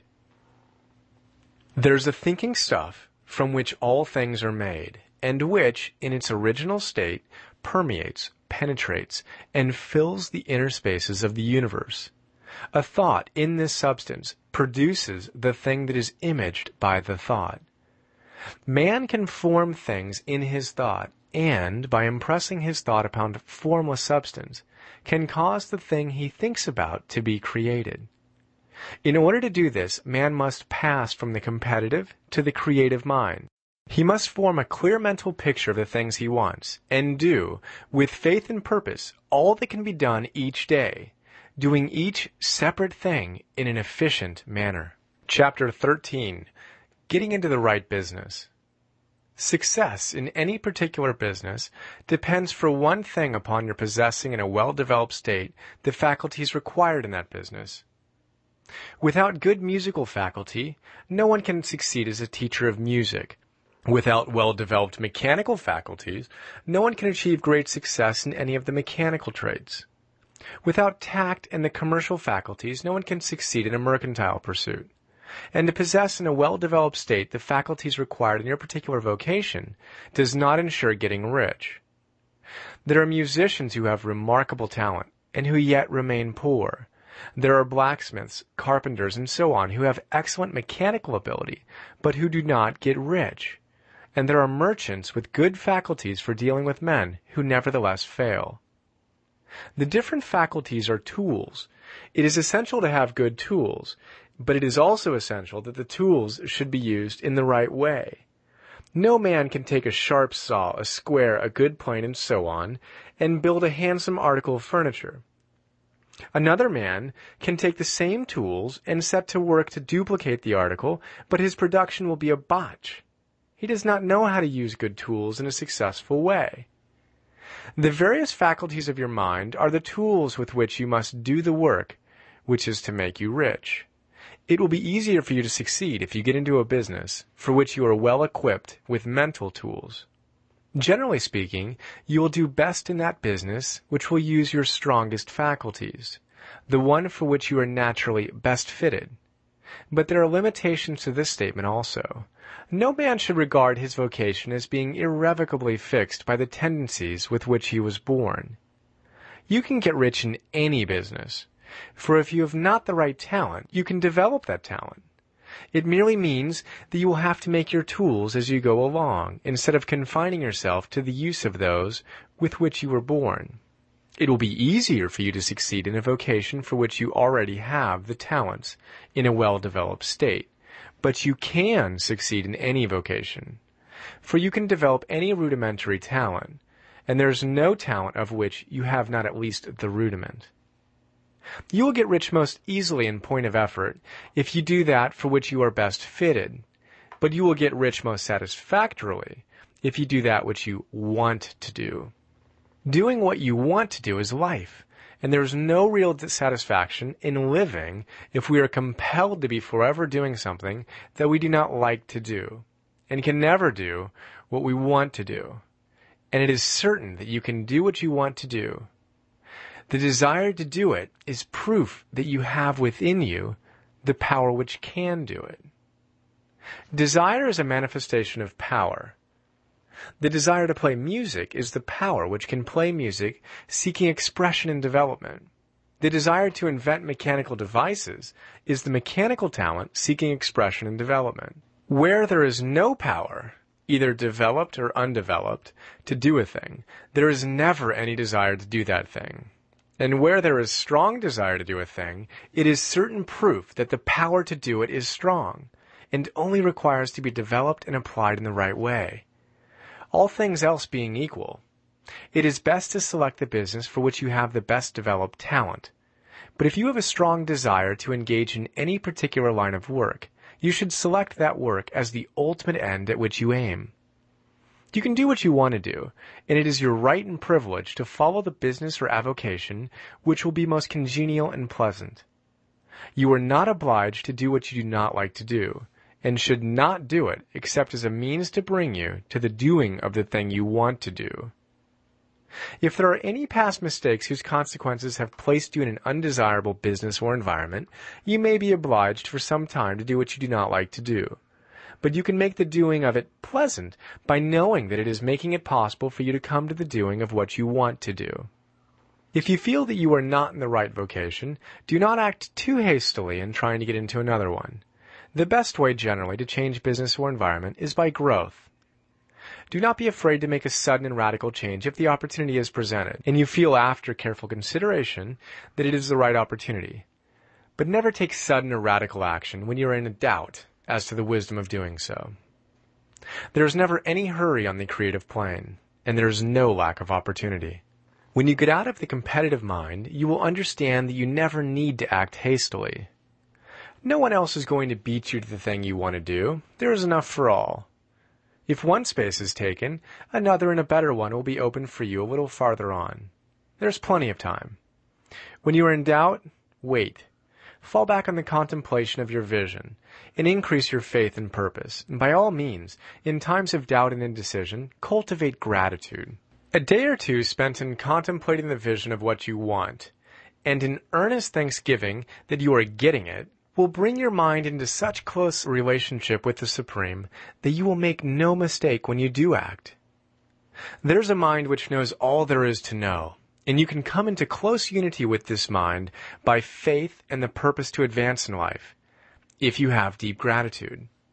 Mistakes come from acting hastily, or from acting in fear or doubt, or in forgetfulness of the right motive, which is more life to all and less to none.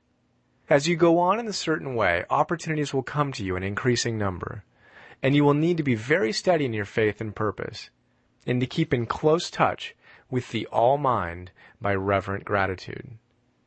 Do all that you can do in a perfect manner every day, but do it without haste, worry, or fear. Go as fast as you can, but never hurry. Remember that in the moment you begin to hurry, you cease to be a creator and become a competitor. You drop back upon the old plane again. Whenever you find yourself hurrying, call a halt. Fix your attention on the mental image of the thing you want, and begin to give thanks that you are getting it. The exercise of gratitude will never fail to strengthen your faith and renew your purpose. Chapter 14. The Impression of Increase. Whether you change your vocation or not, your actions for the present must be those pertaining to the business in which you are now engaged. You can get into the business you want by making constructive use of the business you are already established in, by doing your daily work in a certain way. And insofar as your business consists in dealing with other men, whether personally or by letter, the key thought of all your efforts must be to convey to their minds the impression of increase. Increase is what all men and all women are seeking. It is the urge of the formless intelligence within them, seeking fuller expression. The desire for increase is inherent in all nature. It is the fundamental impulse of the universe. All human activities are based on the desire for increase. People are seeking more food, more clothes, better shelter, more luxury, more beauty, more knowledge, more pleasure, increase in something, more life. Every living thing is under this necessity for continuous advancement. Where increase of life ceases, dissolution and death set in at once. Man instinctively knows this, and hence he is forever seeking more. This law of perpetual increase is set forth by Jesus in the parable of the talents. Only those who gain more retain any. From him who hath not shall be taken away even that which he hath. The normal desire for increased wealth is not an evil or reprehensible thing. It is simply the desire for more abundant life. It is aspiration. And because it is the deepest instinct of their natures, all men and women are attracted to him who can give them more of the means of life. In following the certain way as described in the foregoing pages, you are getting continuous increase for yourself, and you are giving it to all with whom you deal. You are a creative center, from which increase is given off to all. Be sure of this, and convey assurance of the fact to every man, woman, and child with whom you come in contact. No matter how small the transaction, even if it be only the selling of a stick of candy to a little child, put into it the thought of increase, and make sure that the customer is impressed with the thought. Convey the impression of advancement with everything you do, so that all people shall receive the impression that you are an advancing man, and that you advance all with whom you deal. Even to the people whom you meet in a social way, without any thought of business, and to whom you do not try to sell anything, give the thought of increase. You can convey this impression by holding the unshakable faith that you, yourself, are in the way of increase, and by letting this faith inspire, fill, and permeate every action. Do everything that you do in the firm conviction that you are an advancing personality, and that you are giving advancement to everybody. Feel that you are getting rich, and that in so doing you are making others rich, and conferring benefits to all. Do not boast or brag of your success or talk about it unnecessarily. True faith is never boastful. Wherever you find a boastful person, you find one who is secretly doubtful and afraid. Simply feel the faith, and let it work out in every transaction. Let every act and tone and look express the quiet assurance that you are getting rich, that you are already rich.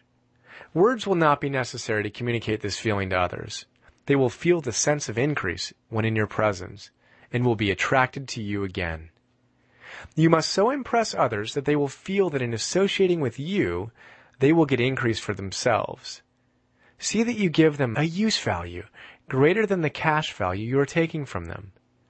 Take an honest pride in doing this, and let everybody know it, and you will have no lack of customers. People will go where they are given increase, and the Supreme, which desires increase in all, and which knows all, will move toward you men and women who have never heard of you.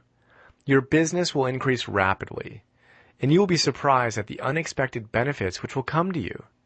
You will be able from day to day to make larger combinations, secure greater advantages, and to go on into a more congenial vocation if you desire to do so. But doing all this, you must never lose sight of your vision of what you want, or your faith and purpose to get what you want.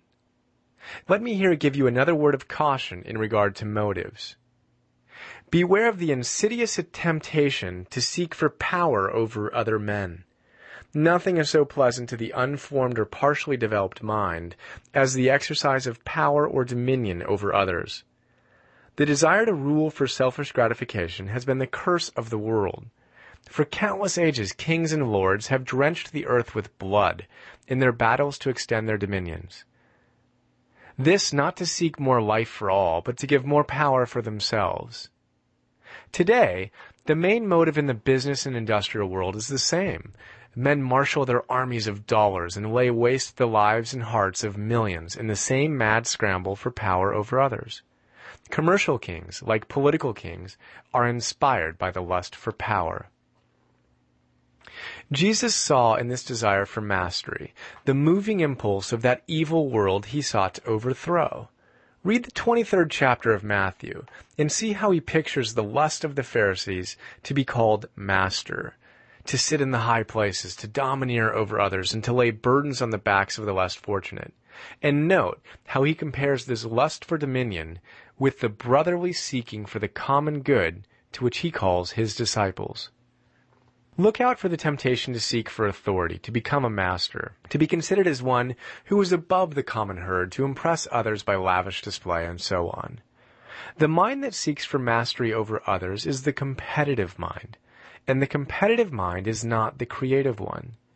In order to master your environment and your destiny, it is not at all necessary that you should rule over your fellow men, and indeed, when you fall into the world struggle for the high places, you begin to be conquered by fate and environment, and your getting rich becomes a matter of chance and speculation. Beware of the competitive mind. No better statement of the principle of creative action can be formulated than the favorite declaration of the late Golden Rule Jones of Toledo. What I want for myself, I want for everybody. Chapter 15, The Advancing Man. What I have said in the last chapter applies as well to the professional man and the wage earner as to the man who is engaged in mercantile business. No matter whether you are a physician, a teacher, or a clergyman, if you can give increase of life to others and make them sensible of the fact, they will be attracted to you, and you will get rich. The physician who holds the vision of himself as a great and successful healer, and who works toward the complete realization of that vision with faith and purpose, as described in former chapters, will come into such close touch with the source of life that he will be phenomenally successful. Patients will come to him in throngs. No one has a greater opportunity to carry into effect the teaching of this book than the practitioner of medicine. It does not matter to which of the various schools he may belong, for the principle of healing is common to all of them, and may be reached by all alike. The advancing man in medicine, who holds to a clear mental image of himself as successful, and who obeys the laws of faith, purpose, and gratitude, will cure every curable case he undertakes, no matter what remedies he use. In the field of religion, the world cries out for clergymen who can teach his hearers the true science of abundant life. He who masters the details of the science of getting rich, together with the allied sciences of being well, of being great, and of winning love, and who teaches these details from the pulpit, will never lack for a congregation. This is the gospel that the world needs.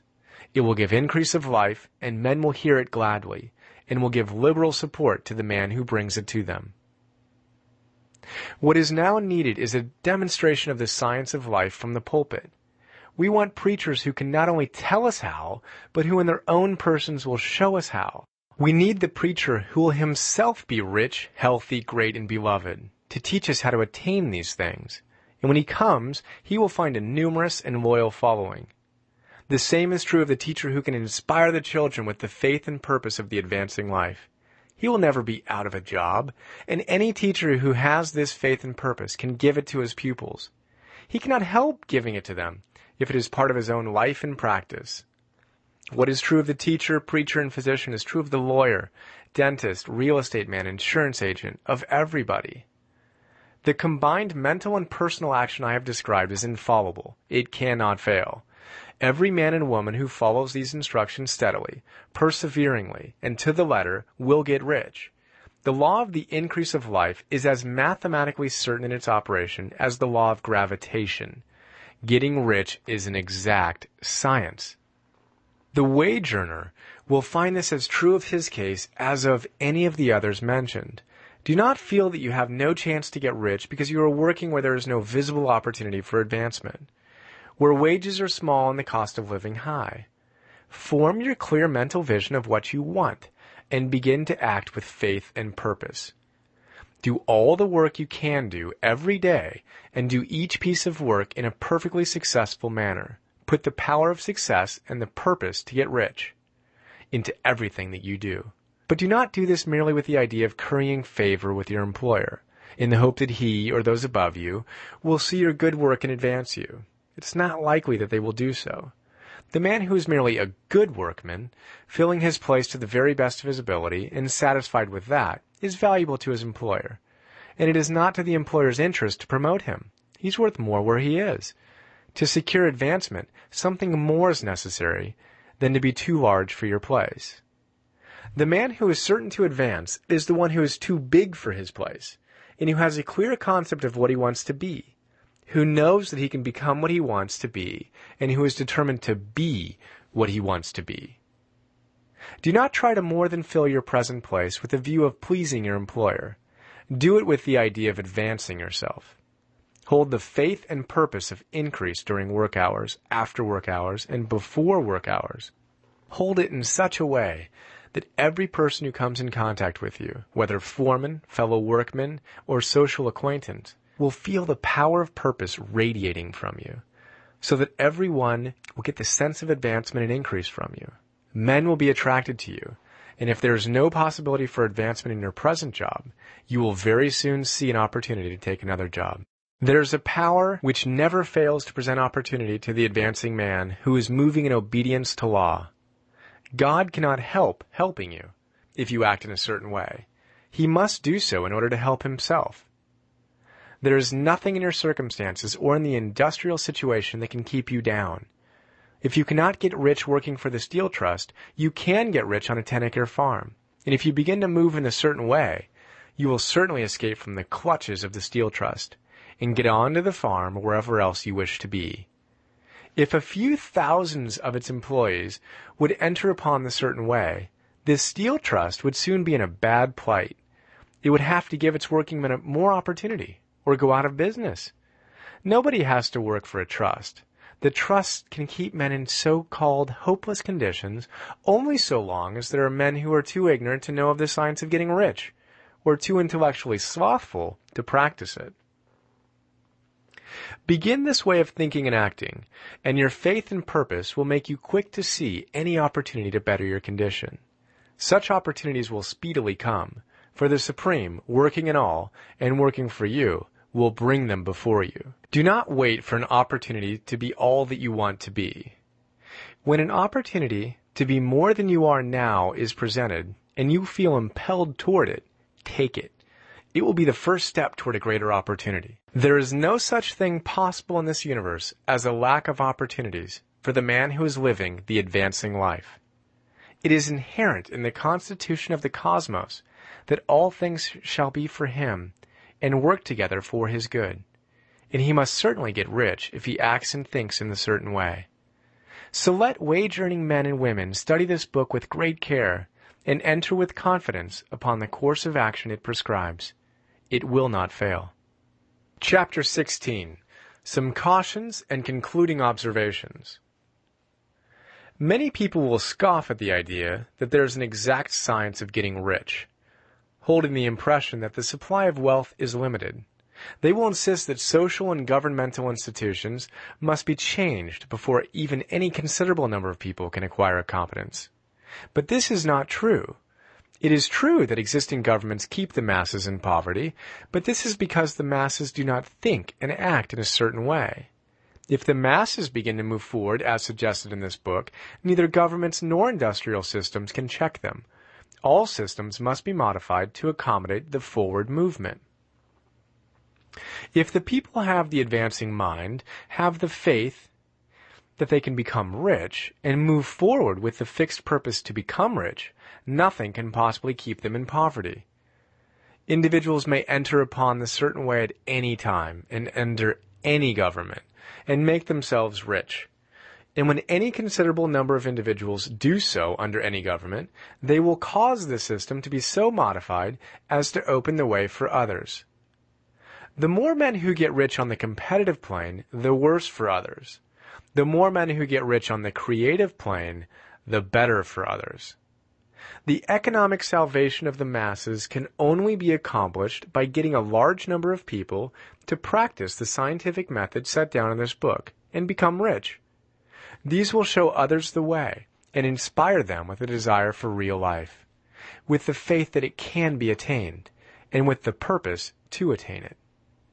For the present, however, it is enough to know that neither the government under which you live, nor the capitalistic or competitive system of industry can keep you from getting rich.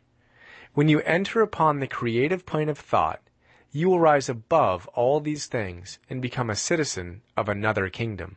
But remember that your thought must be held upon the creative plane. You are never for an instant to be betrayed into regarding the supply as limited, or into acting on the moral level of competition. Whenever you do fall into old ways of thought, correct yourself instantly, for when you are in a competitive mind, you have lost the cooperation of the mind of the whole. Do not spend any time in planning as to how you will meet possible emergencies in the future, except as the necessary policies may affect your actions today. You are concerned with doing today's work in a perfectly successful manner, and not with emergencies which may arise tomorrow. You can attend to them as they come. Do not concern yourself with questions as to how you shall surmount obstacles which may loom upon your business horizon, unless you can see plainly that your course must be altered today in order to avoid them. No matter how tremendous an obstruction may appear at a distance, you will find that if you go on in a certain way, it will disappear as you approach it, or that a way over, through, or around it will appear. No possible combination of circumstances can defeat a man or woman who is proceeding to get rich along strictly scientific lines. No man or woman who obeys the law can fail to get rich, any more than one who can multiply 2 by 2 and fail to get 4. Give no anxious thought to possible disasters, obstacles, panics, or unfavorable combinations of circumstances. It is time enough to meet such things when they present themselves before you in the immediate present. And you will find that every difficulty carries with it the wherewithal for its overcoming. Guard your speech. Never speak of yourself, your affairs, or of anything else in a discouraged or discouraging way. Never admit the possibility of failure or speak in a way that infers failure as a possibility. Never speak of the times as being hard or of business conditions as being doubtful. Times may be hard and business doubtful for those who are on the competitive plane, but they can never be so for you. You can create what you want, and you are above fear. When others are having hard times and poor business, you will find your greatest opportunities. Train yourself to think of and to look upon the world as something which is becoming, which is growing, and to regard seeming evil as being only that which is undeveloped. Always speak in terms of advancement. To do otherwise is to deny your faith, and to deny your faith is to lose it. Never allow yourself to feel disappointed. You may expect to have a certain thing at a certain time and not get it at that time, and this will appear to you like failure. But if you hold to your faith, you will find that the failure is only apparent. Go on in a certain way, and if you do not receive that thing, you will receive something so much better that you will see that the seeming failure was really a great success. A student of this science had set his mind on making a certain business combination which seemed to him at the time to be very desirable, and he worked for some weeks to bring it about. When the crucial time came, the thing failed in a perfectly inexplicable way. It was as if some unseen influence had been working secretly against him. He was not disappointed. On the contrary, he thanked God that his desire had been overruled, and went steadily on with a grateful mind. In a few weeks, an opportunity so much better came his way that he would not have made the first deal on any account, and he saw that a mind which knew more than he knew had prevented him from losing the greater good by entangling himself with the lesser. That is the way every seeming failure will work out for you if you keep your faith, hold to your purpose, have gratitude, and do every day all that can be done that day, doing each separate act in a successful manner. When you make a failure, it is because you have not asked for enough. Keep on, and a larger thing than you are seeking will certainly come to you. Remember this. You will not fail because you lack the necessary talent to do what you wish to do. If you go on as I have directed, you will develop all the talent that is necessary to the doing of your work. It is not within the scope of this book to deal with the science of cultivating talent, but it is as certain and simple as the process of getting rich. However, do not hesitate or waver for fear that when you come to any certain place, you will fail for lack of ability. Keep right on, and when you come to that place, the ability will be furnished to you. The same source of ability which enabled the untaught Lincoln to do the greatest work in government ever accomplished by a single man is open to you. You may draw upon all the mind there is for wisdom to use in meeting the responsibilities which are laid upon you. Go on in full faith. Study this book. Make it your constant companion until you have mastered all the ideas contained in it. While you are getting firmly established in this faith, you will do well to give up most recreations and pleasure, and to stay away from places where ideas conflicting with these are advanced in lectures or sermons. Do not read pessimistic or conflicting literature, or get into arguments upon the matter. Do very little reading outside of the writers mentioned in the preface. Spend most of your leisure time in contemplating your vision, and in cultivating gratitude, and in reading this book. It contains all you need to know of the science of getting rich, and you will find all the essentials summed up in the following chapter. Chapter 17, Summary of the Science of Getting Rich. There is a thinking stuff from which all things are made, and which, in its original state, permeates, penetrates, and fills the inner spaces of the universe. A thought in this substance produces the thing that is imaged by the thought. Man can form things in his thought, and by impressing his thought upon formless substance, can cause the thing he thinks about to be created. In order to do this, man must pass from the competitive to the creative mind.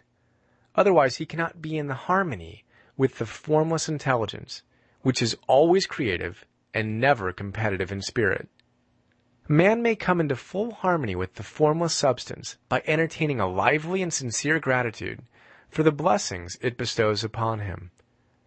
Gratitude unifies the mind of man with the intelligence of substance, so that the man's thoughts are received by the formless.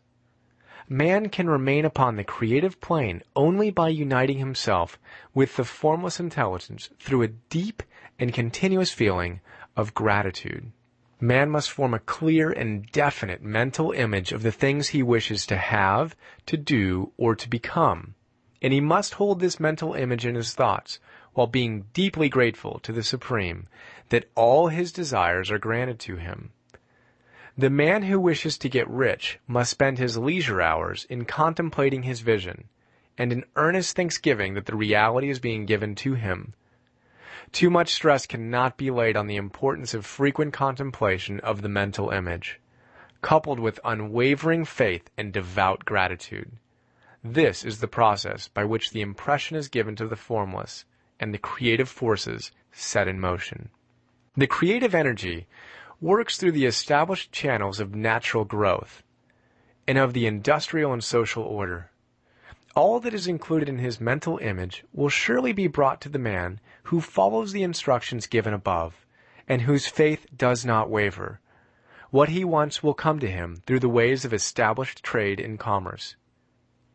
In order to receive his own, when it shall come to him, man must be active, and this activity can only consist in more than filling his present place.